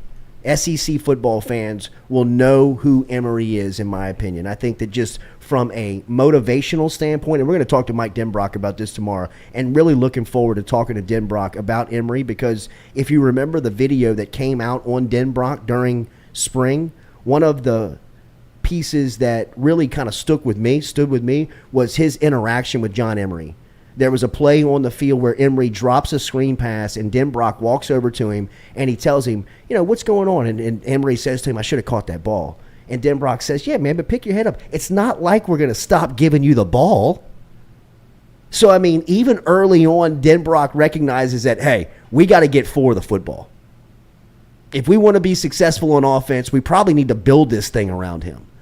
So I believe, and I know Emery wasn't there last year, and he has been on a hell of a roller coaster ride for the past 4 years. But now is his time. Now is his moment that all of that BS he's been going through since he's landed in Baton Rouge, and some of his own fault. But all the stuff that he's had to deal with up to this point, the adversity, the injuries, even the recruitment where he was, a superstar. I think all of that kind of bottles up and kind of comes out this season into a all SEC type year. I really believe that Emery, when he's right, you can still see flashes of him over the last couple of seasons, right? He's given you glimpses of who he can be. And if he is that guy where he's the elite level Emery for 12 games out of the year, I'm telling you, he's a first team all SEC potential first round running back, because he is new age running back. Joe Brady told me when they were recruiting John Emery, he reminds me of Alvin Kamara. Just skill set, right? Kamara could run inside, he could run outside, you could throw it to him, and he really refined his pass blocking skill under New Orleans with Sean Payton and with, that staff. And Brady saw him make a jump and saw Emery in recruiting and said, look, he can be this, man. He's that type of player where he's got really good hands. He's a good route runner. He's strong enough to run inside, fast enough to run outside. I'm telling you, I really, and I'm pulling for Emery. He came through here, spent half the morning here, man. He is a great kid. Mm-hmm. And I know you can fool somebody for half of a day, but he feels like he's in a really calm, peaceful place of where he is academically, physically, and ready to break out. He just mentally, he seems like he's in that spot where his time is now. And he knows that if it's not this year, it ain't happening, man. Jeff has a radio voice, too. He does. Got another call. All right. What's your name? Where are you calling from? Oh, this is Craig again from Shell Beach. I want to ask Craig, you're one more back. question real quick. Oh, hell yeah, bro. Clinton. Go. Turn for it down. You got to turn that down in the back. Ask away, Clinton. All right. Go. What you got? Yeah, I want to ask Jordy, what's the chances of Emory Jones starting this year at offensive guard? I think he can come in and play next to Will Campbell. Hell yeah, he this will. year. Thank you, Clint. Clint sounds like he's from the parish, bro. I got a question for Jordy. I love it. Hell yeah. I think that both Emory Jones and Will Campbell start. If you have not watched the Emory Jones interview, that guy thinks he's starting. You know what I mean? Like, I can tell you that. I mean, he has expectation that he is going to play. I saw him play a couple of high school games, and he is a killer on a football field. I mean, look, it's not the SEC. That was 5A high school football that you're watching. That jump is enormous. But Campbell can make the jump, obviously, with what he did and what he accomplished during spring. And you heard some of the guys that came through here, both Steeples and Sloan, were just, you couldn't say enough about what Campbell brought the locker room and the offensive line. Jones is identical to that. Both of their mentalities are, they're war dogs, bro. You know what I mean? Like, they're bloodhounds. The meaning of mean, tough. Yeah, and look, they're gonna be humbled. They will get their ass whipped. I always tell the story about Lyle Collins and Myles Garrett. When Myles Garrett was a true freshman and Lyle Collins was a senior, Myles Garrett went on to become the number 1 pick in the draft.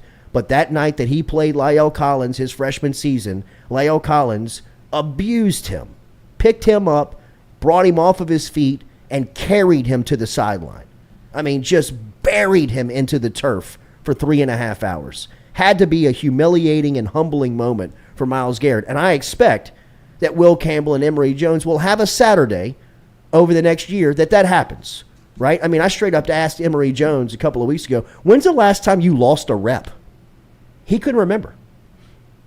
And he wasn't being cocky or arrogant. I presented the question to him when's the last time you lost? He's like, oh, shit, man.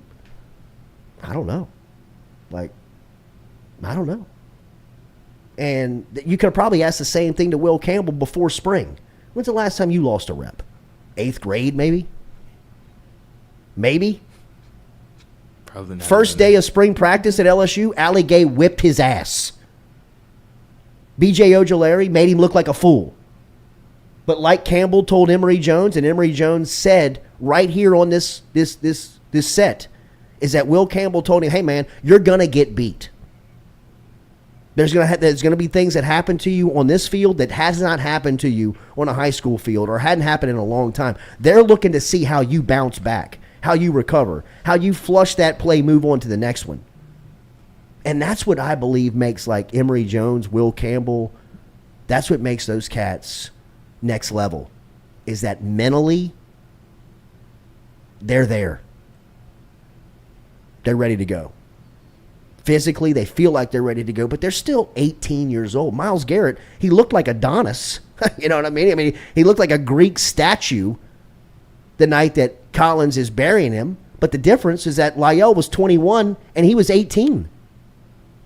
And there's still going to be some grown men strength that Campbell and Jones are not going to be able to push around.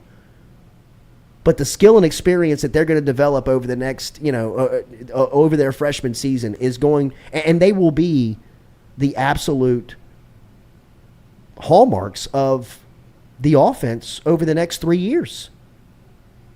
I don't know which one you take to SEC Media Days in 2 years, but you take one of them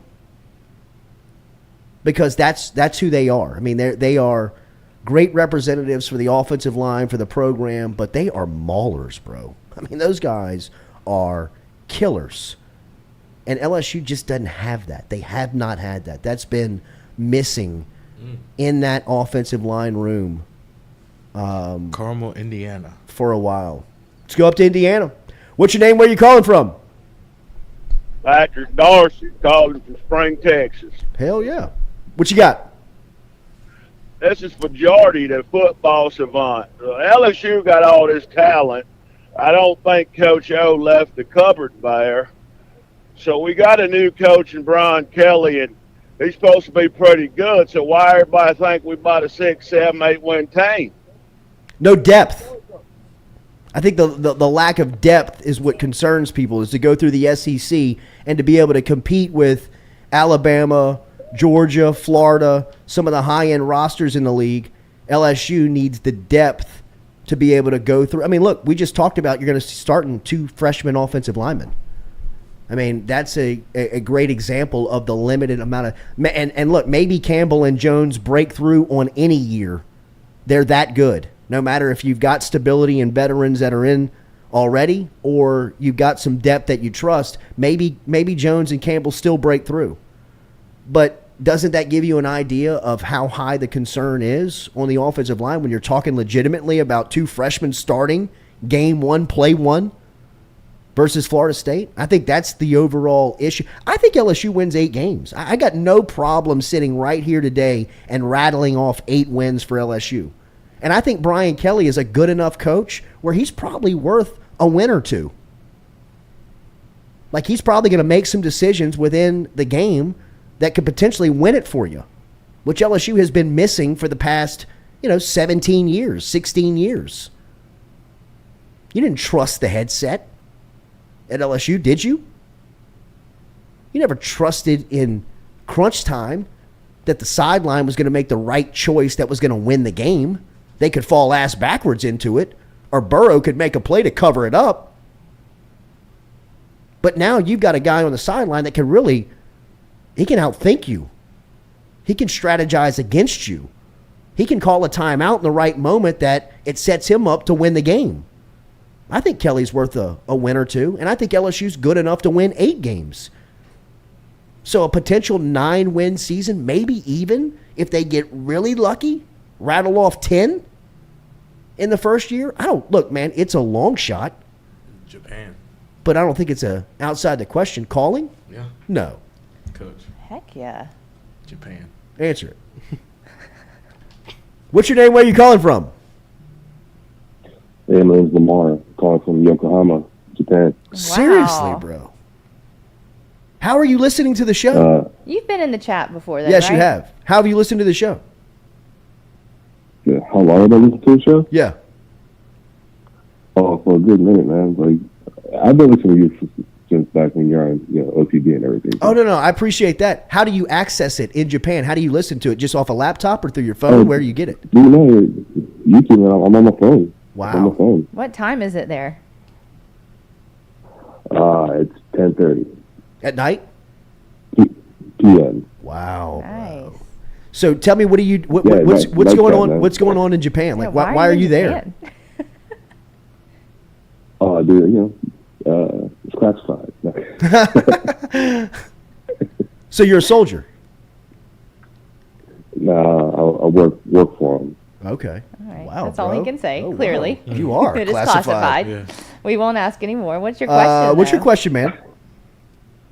All right, so expectations are different from predictions in my mind. Yeah. So Championship level contending team. I don't have the expectation of them going to Atlanta, right? It would be. They're like, don't you be telling where you are. Yeah. Isn't that weird? It's super weird. Like, right after he called, started getting a little. Yeah, they're talking about it in the chat. Isn't that weird? Oh, God. This is making me nervous. Like, they're coming for us for saying dick too much. Fed's looking for Lloyd. We found him.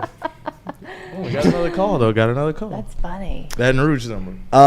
But let me answer this real quick on for our guy in Japan. I don't think that a specific number is going to correlate a grade. What you're looking for is skill and development.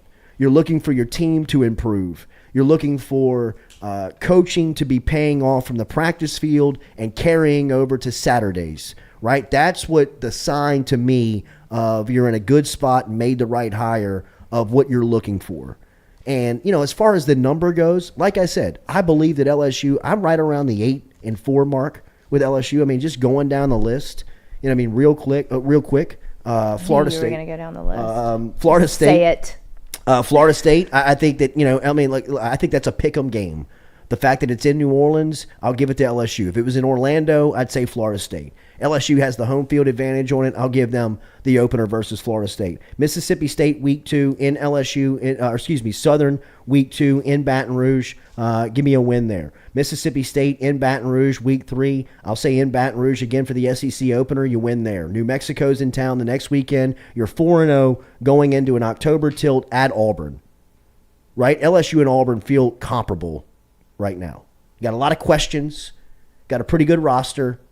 You got some options at quarterback. You got some things that you need to work out before you can really answer what they're going to be. But there is kind of a, kind of a curiosity to them of what they're going to be. Mm-hmm. I think that LSU's roster right now is better than Auburn's side by side, but it's still early enough in the season where you don't know. So just for the sake of the argument, let's say they lose to Auburn. All right, so your first loss is Auburn. Tennessee the next weekend, to me, I think this is going to be the best game day environment of the season. Is that here? It's October 8th in Baton Rouge. That should be just a beautiful Saturday. It usually is, early October. That's Weather should be right. It's the same day as the A&M game. This is a great college football day. Great college football day. And I think Tennessee's going to be coming in here with a lot of hype. Josh Heupel has done some really good things in Knoxville. LSU's at home. We'll call it a win. They split Auburn and Tennessee. LSU at Florida. Yeah, again, Florida to me feels similar to LSU. LSU's roster feels like it's better. Napier's a good coach down there. He's gotten some guys in the transfer portal and done some really good things in recruiting. I don't know. That's a toss-up game for me when you just kind of look at it on paper. Florida's the home team. I'll give it to them. Ole Miss is in Baton Rouge the next weekend. This will be a shootout. Or it better be for LSU's sake if they want to stay in the game. I think that LSU, again, can win this game versus Ole Miss. I think that the roster is good enough, and by that time, in mid-October, Brian Kelly knows, understands, has a good grip on his team, and by then, these are the types of moments in games that I'm talking about where the sideline can come into play, and a guy like Kelly can make a call, make a move, and it gets you across the finish line as a winner. Alabama, a loser, November 5th. LSU at Arkansas. After that, I think that Arkansas is going to be pretty salty under Pittman again.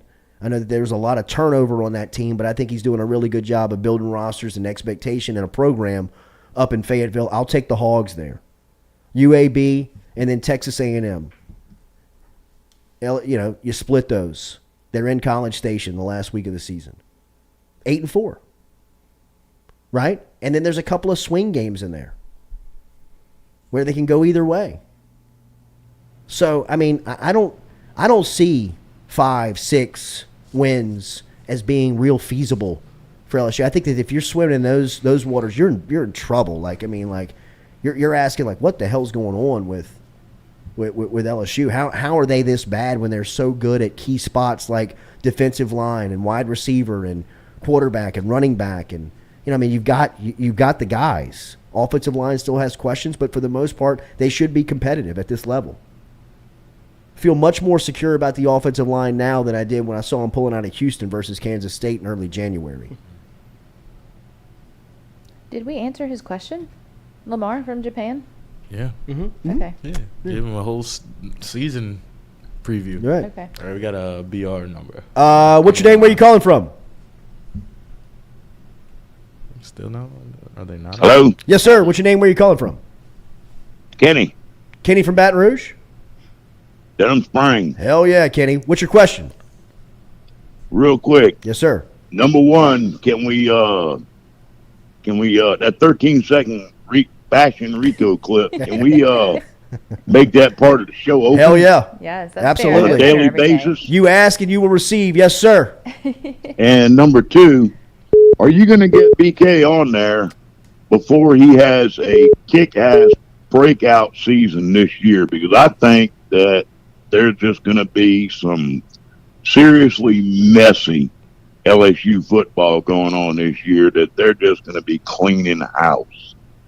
Well, I mean, look, they've already cleaned a ton of that house out up there at LSU. But, yes, we will have BK on before this season, and we will absolutely put the Rico drop into the open. Next call. Where you calling from? What's your name? No call. Okay. I heard the beep. They hung up. I heard the beep. My bad. Call back, Jamil, any more questions over there from the mailbag? Patrick Henry asks, what's Coach O up to these days? He's got to be Cancooning right now. For sure. I mean, On this the is beach.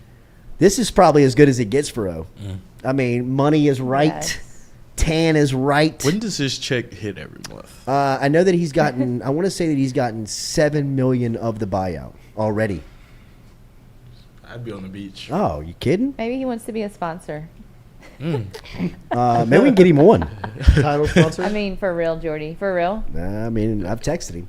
No, you haven't. Oh yeah, absolutely. Does he respond? Absolutely, no response. No response. He should come on. Maybe you should call Derek. No response. Damn. No He response. should come on the show. What's next, Jamil? What we got? It's National Onion Ring Day, so who makes the best onion rings in Baton Rouge? City Cafe for sure. Ooh, I haven't had theirs. They have the stringy onion rings. I like those. Me too. Yeah, those are probably a better move than the. Me too. Rocco's, Po' Boys, too. Rocco says the thick. I think they do have thick, but they're good. I like the kind of the. Their batter is good. I like the thin onion. That's really about it. That's about all I don't eat. It's got to be it. We know. It's got to be all. I'd say City Cafe. Okay. We need to try some onion rings then. Mm-hmm. What else you got, Jamil? Hunter Fournette asked, why is the Manning kid such a hype job? Well, I mean, you just said it. You just said his last name. Right. What do you mean? I mean, that's yeah. Look, the Mannings are polarizing. You're either like them or hate them, and if they turn you off up to this point, well, then I mean, Arch is going to do the same thing. But the fact of the matter is, this is no different than when Peyton was the leading passer in the NFL. This is no different than when Eli was at Ole Miss. No different than when Archie was with the Saints. I mean, when they play, there is coverage, and there is highlights to them, and there is people that want to put them on the news and make them a centerpiece of their stories. So I mean, they're football royalty. That's why he's hyped up. But I've spoke to too many people that understand recruiting, development, and what the quarterback position looks like at a high level that have told me that the kid's legit. I'm not saying that he's the number one player in the country. He may not be. But I believe that he's a top 50 player in America. And if you're talking about going into every city, every town, and you're telling me the 50 best high school football players, that he's one of them, I mean, is he overhyped? I mean, he doesn't do any interviews. You haven't heard from him one time. He's not on social media for everybody to follow. I mean, he's not pushing it in your face. And I'm not coming down on whoever asked the question, but I mean, he has no control. The hype was there before he was born. And the fact that he's a football player is only going to put the hype on steroids. But I think from his family and I mean, I've been hounding Cooper for 3 months. Just, I mean, I know I'm not the only one. And they've handled it how they've wanted to handle it. Do you agree with it? Maybe not. Do I agree with it? Maybe not. But they chose and stuck to a path of how they were going to handle this recruitment. They've done it. And he's ended up being one of the top players in America. There's no way that Georgia, Alabama, and Texas are going to spend all this money, time, and resources on this player, and if at the bottom line, he can't play. Like, I get it. You want a Manning on your roster. You want a Manning on the back of the jersey. You want all this stuff in an NIL world. But Steve Sarkisian, Kirby Smart, and Nick Saban have too much on the line to waste that amount of time recruiting a player at that position if he just can't play. So, I mean, he may not be the number one player in the country, but he can play. Bitch. I mean, he can play. Katie? I had to call him Swear a little jar. bitch. Look at his comment he put in there. I knew it. What Knew else it said was he's coming to coming. watch LSU Mississippi State? I told him it was a good choice. What's that? He said he was coming into town to watch LSU play Mississippi State. I told him that was a good game to come see. It should be a blowout win for LSU. Any more mailbag questions? No more. All right. So, did we any more phone calls? No more phone calls. Bro, that worked out. Got one good. from Good. the. I loved it. Japan? I loved I'm going it. to shut down the show. I was about to say, I think the government's watching. Hunter Hall did ask, is Roe having a show this week and has he mailed his photos? No, he has not mailed the photos yet. As far as the show, Yeah, the show's on. show's on. Show's on. Show is on Thursday night, 6 to 8 o'clock. Where my dog's at. Make sure and follow them on YouTube and all their social media. Yes. All right, give me a little bit. Noah Kane is about to be here, and we will talk to Kane. We're going to have him in studio, and really looking forward to that conversation, man. As he will tell us what the last couple of years of his life have been like, both from a recruiting standpoint, Penn State, transfer portal, everything around football, coming home to Baton Rouge, all of it. So stick around. We'll have more coming at you here. The Jordy Culotta Show, driven and powered by Go Chevrolet.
Inspiration, man. Appreciate I that. cannot wait to watch your group play. And the reason we said this to the public, we wanted to get you on, is because everybody that's come through here, recruit, player in the locker room, coaches, have mentioned your name of making an impact on their time or their decision to be at LSU. So keep doing it right, man. Appreciate it, man. Absolutely. Thank you very much. Like I Absolutely. said, you give our guys a platform.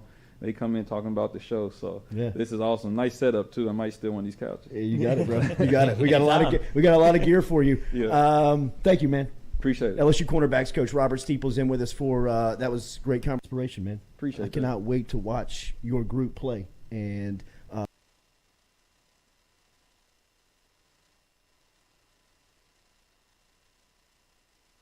Southern Eye Centers, located at 6859 Jefferson Highway right here in Baton Rouge, has been serving your eyes for over 40 years in the Capital Region. They offer friendly service in a helpful environment with the highest level of personal care to manage your eye health and vision needs. If you want more information, log online to southernyecenters.com. That is southernyecenters.com. Stop in and check out their beautiful office located on Jefferson Highway right here in the capital city. And remember, each time you walk in there and you mention the Jordy Culotta Show, Dr. Ann Shaw and Southern Eye Centers will take 25% off of their fantastic selection of sunglasses. All you got to do is mention the Jordy Culotta Show. Check them out. southernyecenters.com and located at 6859 Jefferson Highway.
All right, welcome back here to the Jordy Culotta Show, driven and powered by Go Chevrolet, live here on this Wednesday. Make sure you hit that like button, share button, comment button. We told you about some of the LSU coaches that have come through here and some of the players. It's been really cool conversation, getting to know Joe Sloan, Jamar Cain, and Robert Steeples last week. Looking forward to Mike Denbrock coming in tomorrow, the offensive coordinator, Matt House, defensive coordinator, coming in on Friday. And really been looking forward to our conversation that is here now. LSU running back Noah Cain, who has transferred in from Penn State, a Baton Rouge native.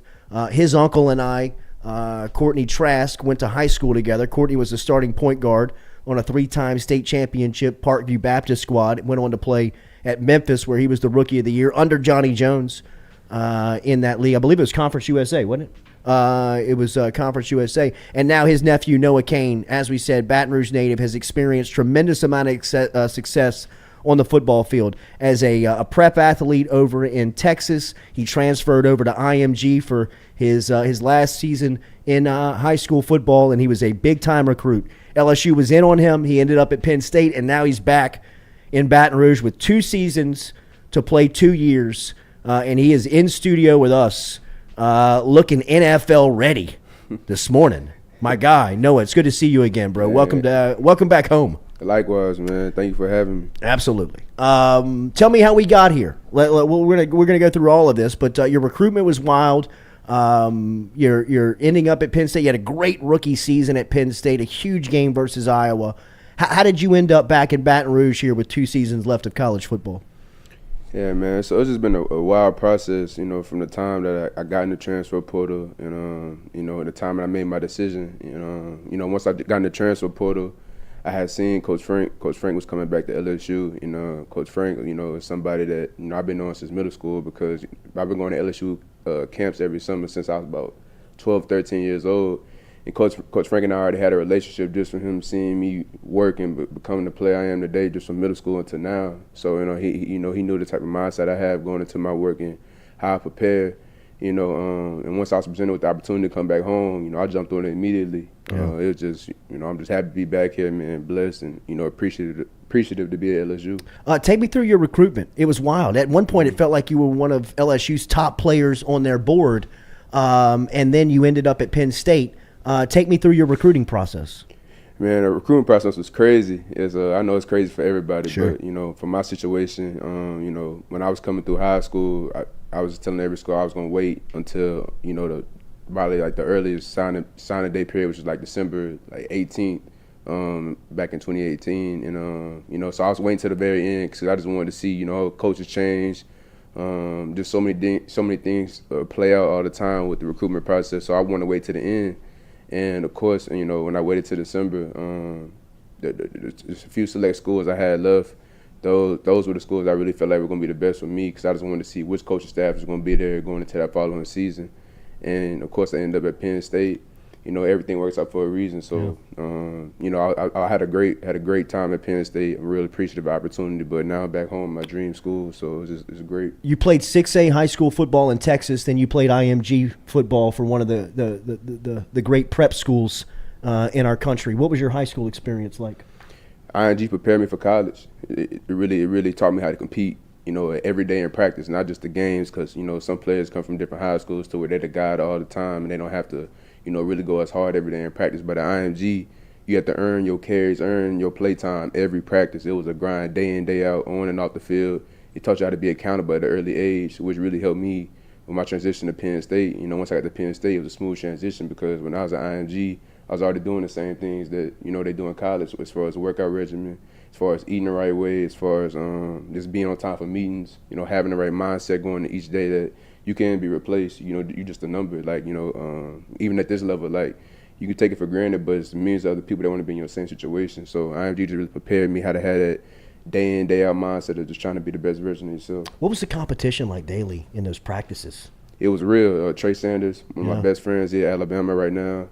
I was with TJ Pledger as well. He's in the league with the Cardinals. So, and that was my junior year. So we all competing every day in practice for carries, for reps. Yeah. And it's like dogfight. We all close off the field, but in practice it's business. So Sure. we are all competing for reps, and we're going against the best defense in the country. The D-line we had was unreal.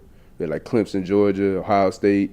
The back end, they had Syracuse. You had Oklahoma. It was just, practices were real. Yeah. And so you just really had to show up day in, day out. You got all these college coaches watching you practice and really want to see how you compete against the best. And I think that's just really helped me excel coming to Penn State because I wasn't afraid of nobody to compete with. I felt like I could bet on myself in any situation I'm in to be successful. You had a great freshman season at Penn State. You broke your foot on your first play your sophomore year. Where are you from a health standpoint, and what was the Penn State experience like for you? Yeah, I'm feeling great, man. It's the best. It's the best I feel. I'm feeling real good right now. I'm just ready to prove myself right. You know, the Penn State, like I said, when I came in, they had Journey Brown, Ricky Slade, Devin Ford was in my class as well. You know, and the relationship I had with those guys were great. You know, it was just awesome competing with those dudes. And you know, once the season came my freshman year, like I said, I just had that mindset, like that Louisiana mentality, like, man, I'm gonna go ahead and make plays when my number's called. Sure. Cause coming in, like I was probably like the third guy beginning of the season, and like I remember telling my cousin Courtney, I was like, I'm gonna end up starting a job. You know, of course, as the season went on, man, I just started getting more and more of my flow and my rhythm. You know, I was able just to really make a big impact for the team. But you know, it was awesome, honestly. Like, you know, just playing at Beaver Stadium, you know, playing in a different atmosphere. It was cold. Yeah. It was real cold, but just at the same time, though, you know, it was great. You know, just playing in the Big Ten. Yeah, you know, I don't regret it at all. Yeah. What was it like not partaking in spring drills? I'd imagine this is the longest you've ever been out of football in your life, right? I mean, when's the last time you took a snap? Over a year ago. Yeah, it was right? Where is that from a mental standpoint? I got to imagine you're ready to like bust out of a cage right now. I can't wait to put them shoulder pads back on. But mentally, I'm in a great spot. I was in meetings all spring with Coach Frank, you know, on the offense, and just really getting acclimated to how they do things. And it's always an adjustment period when you're going into a different atmosphere, whether it's back home or somewhere else. So really just being acclimated to the new offense, to the new verbiage, the terminology that Coach Dan Brock has for us. And it's just been great, though, transitioning in, competing with guys like John, Trey Bradford, Amani, you know, all those guys, man, they helped me get better as well. Just learning from them, learning how they do things, what things I can get better at. Like, we all feed off each other. So, I mean, the transition so far has been good. Just come camp time, it's going to be business again. So I'm excited. First off, bro, congratulations, graduating. I appreciate it, man. I know that was a huge deal for you, your family, your mom, everybody that's surrounding you. How important was that for you to get done? So, I mean, you're a graduate transfer coming in. How important was that for you to take care of before you left Penn State? And what was your transfer portal experience like? Yes, sir. You know, it was very important, you know, not just for myself, but for my family, especially for my mom. You know, ever since I got even when I was getting recruited, every school, she was like, so what's the plan for him to graduate? What's the plan for him to graduate? It's like the football part, you know, that's, you know, that comes with, you know, the talent God blessed me with, but like the other stuff, like, you know, the after football, when he's going to graduate, she kept asking every school that. And, you know, when I was at Penn State, she was always on me about my classes and my grades, and, you know, so I knew that was really important to her, and I didn't want to let her down, let my family down. So, you know, I was just blessed to be able to, you know, get my degree in that time period, 3.5 years, and, you know, come back to my dream school. So, and this process has been, you know, when I was in the transfer portal, like I was blessed with, to look at, you know, have options with a few different schools, but, you know, when LSU came calling, I was like, you know, I'm hopping on it. Yeah. Because I knew the next school I wanted to be at. I just wanted to be happy there, man. I just wanted to be able to feel the vibe and feel the love at the school outside of football. Yeah. And that was the biggest thing to me, like, cause like football ends one day for everybody, but I just want to be happy. And I knew coming back home, I'd be happy here. It's home, Baton Rouge. You know, I've been loving this all my life, so I'm just happy to be here, man. It still feels like I'm dreaming right now. Wow. Yeah, I know it's great to have you home for a lot of the LSU football fans, because I know there was a huge section of them that wanted to see you commit here out of high school. I know a lot of people thought that you were going to end up here, so to see you in the purple and gold, I think, is gratifying for a lot of people. What's your experience been like with Brian Kelly? What's that relationship like? Yeah, of course, Kelly, man, real business. Like, you know, had a few conversations with him, you know, through the, you know, transfer portal, and of course, when I came on my visit. And then, you know, when I came down here recently, you know, he was just, you know, telling me the things he wants me to work on, and just telling me the things that, you know, he thinks that I really helped my game take myself to the next level. You know, he's a guy that has a track record of having real good old lines and having running backs to get to the league and having, you know, productive college season. So, you know, it's just been great conversations with Coach Kelly. You know, nothing but respect for him, man. One of the best head coaches in college football. So I'm just ready to learn from him and, you know, the rest of the offensive staff. What is your emphasis this offseason? What are you looking to get better at? What are you looking to improve on? Biggest thing for me is just my explosiveness. Just trying to become more explosive and, you know, just keep becoming a better student in the game mentally. You know, I feel like once the game keeps slowing more and more down for me, it just helped me play faster. So really, my biggest thing right now is just focus on my explosiveness right now, and you know, really just working on pass pro with the small things, because you know everything else I feel like you know I can do naturally, but honestly, just working on my explosiveness and the pass pro. Those are probably two things I'm honing in on more than anything. Frank Wilson, you brought him up. He was instrumental in landing and getting you here to Baton Rouge. That was a key move made by Brian Kelly early on to get him on the staff, to really kind of familiarize Louisiana kids with LSU. Yes, what does Frank Wilson mean to you, and what is it like having him as your position coach now? Well, it's Frank, man. It's crazy how God, you know, brings things in full circle, because at the time when I got in the transfer portal and I found out that he was a running back coach, I'm like, man, wow, that's crazy. And I wasn't even thinking about LSU yet, because I'm just like, I know they're still working things out, transition period, so I'm like, you know, they may or may not, you know, call it something like that, but you know, when I got on the phone with Coach Frank, he's like, no, it can't. Like, it was so much, I felt the enthusiasm, I felt the, you know, the love, and he's like, I remember you from middle school, man, you know, from when we come to LSU camp every summer, you competing, grinding. Because Coach Frank used to have me go up with the high school dudes when I was in middle school. So he's been seeing me compete and just seeing me just earn my stripes. So, you know, when I got on that first phone call, he's like, no, Kane, what's up, man? You know, I'm back at LSU now, man. I just love for this situation to work out. And he's like, the opportunity is here if you want to step on it. And I immediately, I'm on it, Coach.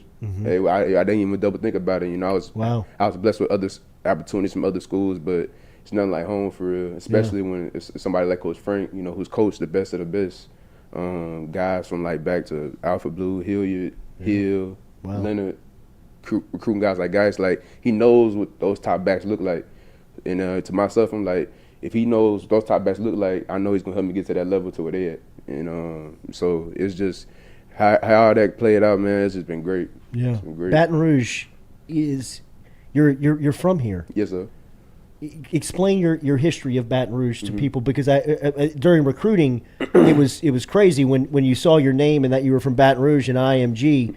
You know, people were like, where did he go? Where did he play? Yeah. And then you dig in and you realized you were a split home and you were in Texas. But explain your history with Baton Rouge. Yes, sir. So I had moved to Dallas in 2006. That's right after Katrina with my mom. She had got a job opportunity out there. And but my dad and the rest of my family always stayed back in Louisiana. Like, they just never left. And, you know, I was going to school out there in Dallas, but I was always in Louisiana all the time. Like, I was out here working out every summer. I was out here on every holiday. I was out here, like, almost every other weekend, you know, with my family, with my dad. And my dad always had me training. Like, you know, it's always working. Just working hard, training. When I come down here, I'm working. Go to my grandparents' house, then I go train. Go to my grandparents' house, go train. You know, my dad's a hard worker, so he works out in New Orleans. But for me, just being down here, I'm just always working. I've been working out here, you know, since I was 7 years old. You know, just running summer track at Catholic, running the levees at the Hill. Yeah. I'm so familiar with Baton Rouge, man. It's just at home, because I've been coming up through here, and I think, like I was telling you earlier, you know, just from coming up around guys out here in Louisiana, it helped me have that grit. Even when I was in Dallas, like, dudes would be like, man, why your mindset, man? You always ready to go. You're not fearing nothing. I'm like, man, I'm from Louisiana. Like, that's how dudes are wired down here. Yeah. And that's something else. Like, I was excited about coming back home, because I'm like, I'm gonna be around like-minded people that are dogs. Like, these dudes, dudes ready. They want it. Like, you can tell they want it, and it's only gonna bring the best version out of me. So, you know, I've been in Louisiana, man. I was always out here all the time, like, always back home. I was going to school in Dallas, but I was always back in Louisiana a lot, and it was always home to me. Even when I was in Dallas and I was having success in Texas with football, they'd be like, you a Texas kid? I'm like, nah, chill. I'm from Louisiana. Like, I always correct the people on that, because it's just something I take pride in. And like I said, man, I love Baton Rouge. It's home. Did you recognize that, like, in IMG's locker room too, where you've got the alphas from all over the country in one place, and the Louisiana mentality stand out? No, it's funny you said it, because at IMG, you know, we got guys, you know, we got #1 players, 5 stars from South Carolina, California. Everybody talking about this city better than that, and I'm just like, man, none of y'all cut like dudes from Louisiana. I'm like, it's 2-3 stars up in Louisiana is better than your best players in your state. No doubt about it. And that's a fact. So it's just, you know, always having that mindset, like, man, I'm the best when I get on the field. It's just, you know, I think that's really helped me just have to keep that confidence, you know, anywhere I've been at. So, man, it's awesome right now to be back home. Mike Denbrock's coming in here tomorrow, offensive coordinator. What has been your time with him? How has he explained to you how he wants to use you? Yes, sir. You know, he told me when I actually, on my visit back in January, you know, he had a chance to watch my film from Penn State. You know, he said he just loved my game, just my all-around game and things. Honestly, for me, he was just like, just keep honing in on pass protection, man, just becoming a better student of the game. He said everything else is going to slow down for you. And like I said, just, competing with guys like John and Trey and Amani and all those dudes, we're all feeding off each other. And so just learning from them, I'm still learning the offense, trying to pick everything up right now. But, like I said, he's just, he slowed everything down with all the walkthroughs we have and just really teaching the game, at a slow pace right now because when come camp, we all got to be on the same page. But, he's just been honestly saying he loves my game and he just wants me to keep working on the small details that, to excel at this level. Your cousin and I were talking, Courtney Trask, who is a Baton Rouge native and went on to have success in college basketball and a recognizable name and face here to the Baton Rouge high school basketball market. He and I were talking, and he was saying the most impressive thing about you is your discipline at a young age, the way that your work ethic, and then the nutrition part, how you eat right and you don't drink caffeine and all the stuff that you put into the physical part of that. When did you start to develop that, and why do you put such an emphasis on that at such an early age?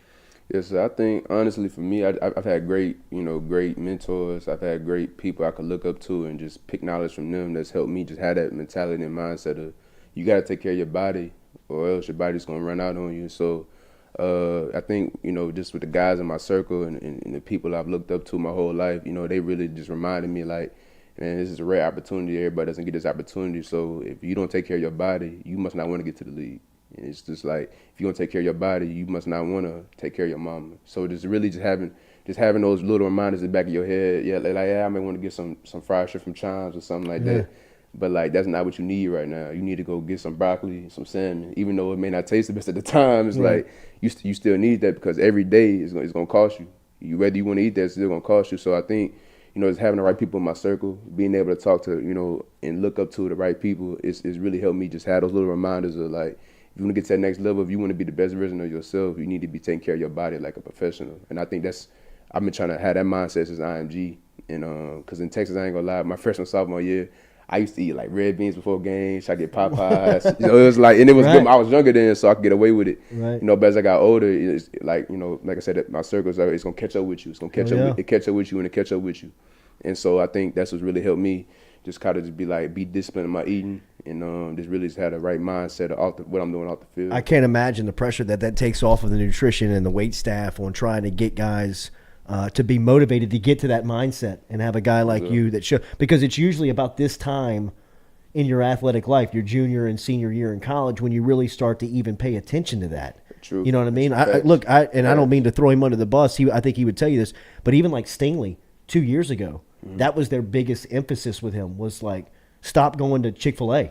You know what I mean? Like quit going and eating like that because, I mean, you're a Ferrari, bro. I mean, you're putting the wrong type of gasoline into the car. It's not going to run right.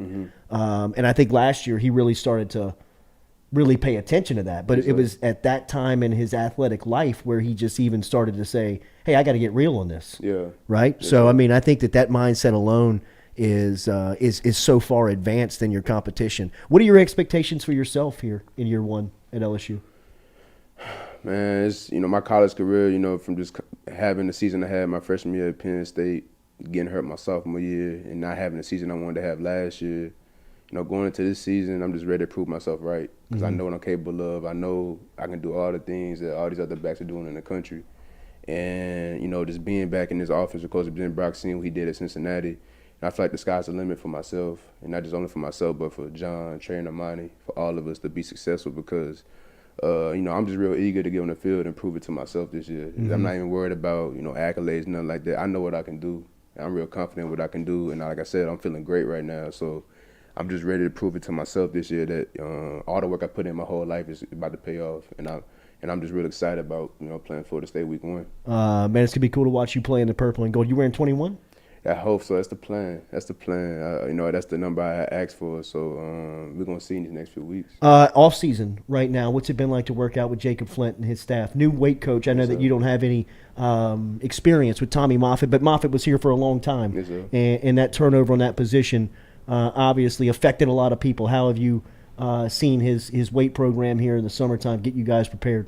Yes, sir. Coach Flint, man, his approach has been, real different from, the strength program I was at Penn State.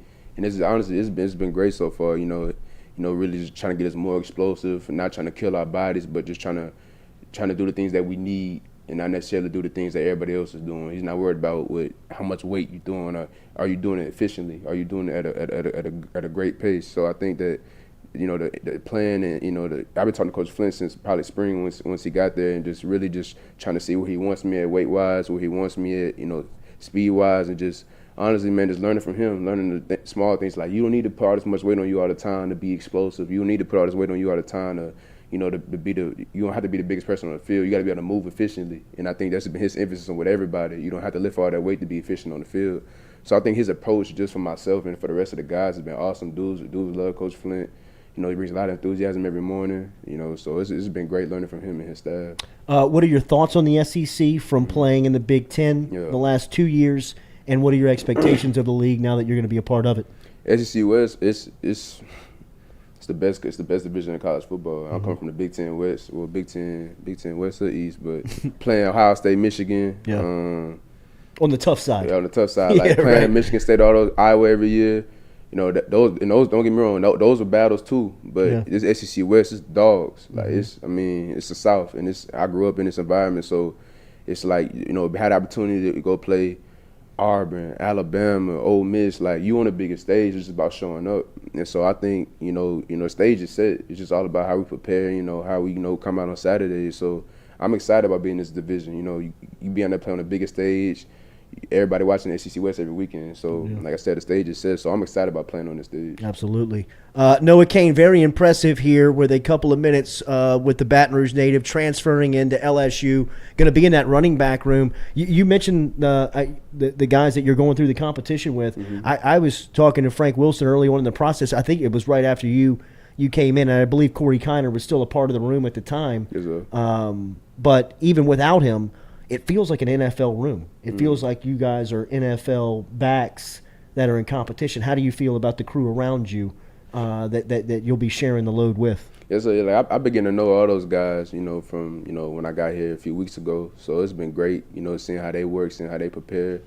Me and John were in the same class. We were actually roommates at the opening. So I've been knowing John for a little bit. Wow. Me and John, been knowing each other. So we always, try to text each other. We about to get in work, about to get in some jugs, So we try to make each other better because we both understand what this year means for us. It's not just like one dude trying to. It's like we both understand it's time to show up. So I think and that's what's helping us is keep that mindset every day. Like we got to do something to be productive. Yeah. And like I said, like Amani, man, he's fast, he's super fast, and Trey Bradford super fast, and so just really just competing with those guys and just learning things from all of them has been great. And the knowledge that Coach Frank brings to the room, it's just like you can't find it everywhere. A lot of the words that were coming out during spring were accountability. Yeah. Were team. Were leaders. Were a lot of the good terms that you're looking for around a locker room and around a team that's trying to get to know one another. I know you weren't here during spring. What was your feel when you showed up to the locker room about the crew around you, about the squad that you're taking on this challenge with? Yes, ever since my freshman year, I was at Penn State. I've been watching LSU, so a lot of these guys I've been just watching ever since my freshman year in college, and so I've had a chance to really become more and more familiar with them. I think the whole locker room team morale has been great. Everybody's on the same page, and I don't think anybody in that locker room doesn't want to work. I think everybody in that locker room is ready to show up and prove themselves right. I see that in the team runs. Everybody in one environment going hard. We all making each other better. Everybody understands what it means this year just for LSU, but let alone for the guys who are juniors and seniors, and it's just time to put it on tape. So I think just getting familiar with those guys, with dudes on defense, with the guys on the offensive side of the ball, like everybody's on the same page as far as working. Like everybody is not too much talking. Everybody not worried about I'm gonna do this. I'm like dudes are just trying to show up and work. Yeah. And I think when you take it one day at a time, everything else is gonna fall in place. Yeah.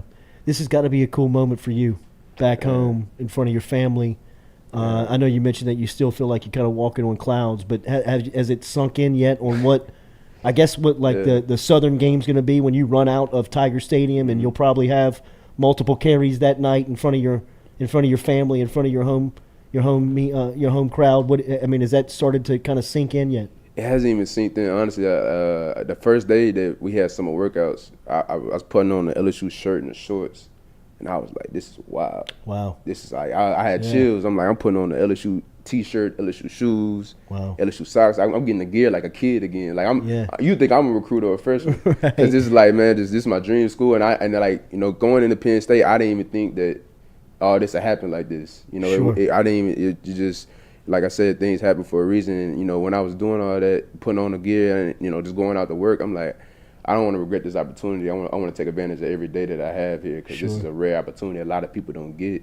And so it's surreal. Just being back home, being able to go to my grandparents' house, 20 minutes up the street, being able to go see my mom, see my uncle, see my cuz. Like, it's been great, man. I'm just blessed, and like, I wake up every day happy. Like, I've been in a great place mentally, man, because it's just being back home, you know, being so far away from home, not having nobody around you, coming back home, being able just to have the resources of the love and just feel the, you know, anything that you need, we got your back. Like, that type of, it goes a long way. So it's just been great, man, being back around family. And it probably won't be surreal to that first game in Florida State. Like, Sure. And I've been to Superdome before, but playing in the Superdome, I played in Cowboy Stadium, but playing the Superdome is going to be as an LSU Tiger. It's going to be surreal. Yeah, it's going to be crazy. Surreal. How cold did it get? Man, it got to about 20 degrees last year. We were playing Michigan State at the last game of the season. I'll never forget. It was snowing and it was raining. Ugh. And that, I ain't gonna like. It was humbling. Like, you know, just, you know, being out there in warm-ups, you know, the snow about 3 inches high. You trying to pick your Do knees. I really love football? Yeah. Do I even like this, man?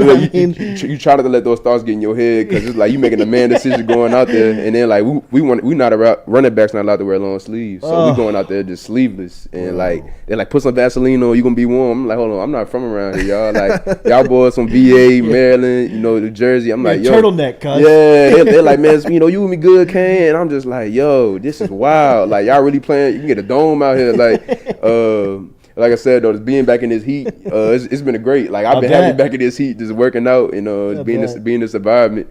It's been awesome. But nah, it definitely got chilly. It definitely got real chilly. You tied or broke Saquon's rookie record with touchdowns. I believe you tied him with 8 rushing touchdowns as a freshman at Penn State, which was a record that stood since Saquon. Did you have a chance to work out with him or see him up close to see how freakish he was in person? It's funny. I never met Saquon. Really? Honestly, Miles Sanders, who plays for the Eagles right now, him and I had a chance to have a great relationship, because when I was coming in, when he was coming right out, so he was still kind of around the team, and so when Miles and I, man, you know, we became real cool. You know, he was giving me a lot of information on just what he thinks I could work on. You know, he's like a big brother to me, honestly. So just always talking to him. We'd be on the phone talking. Even when I transferred, it was still love for real. He was like, man, go back home and handle your business. Like, it wasn't even no hate or nothing like that. So, I mean, Miles has been, you know, a great mentor for me. I didn't meet Saquon, but, you know, Miles Sanders is somebody that, you know, I had to develop a great relationship with. Yeah. Who were some of the LSU players that you looked up to as a kid watching? I know that Tyrann Mathieu spoke to the team, but you weren't here for that. But I imagine you don't want it, really. Everybody, like, I'm talking about from the from Jamal Adams to Tre'Davious White to like the Kevin Tollivers to Leonard Jeremy Hill. You got Malachi Dupree, like the dudes that came through from Louisiana and that came up and just put on for the team. Like, just seeing those guys, that's what made me want to come to LSU even more. Just going back in the day to, like, you got like the Jordan Jeffersons, man. Just seeing all the Joseph guys. Like, it's so many guys I've been watching since I was a little bit. And now that when I'm in the weight room, I'm seeing all they pictures in the weight room, like, and that's motivation. Like, man, seeing like you first team SEC, first team All-American, it's motivation every day, man, to try to get to their level and just try to keep working and, you know, be with those guys with it. So just watching, like, from offense to special teams, just, like, man, just it's been awesome. Just really just, you know, seeing what those guys did here, watching film on them, especially seeing the guys that Coach Frank had coached and seeing the level that they were playing at. It's just it's motivating to get there.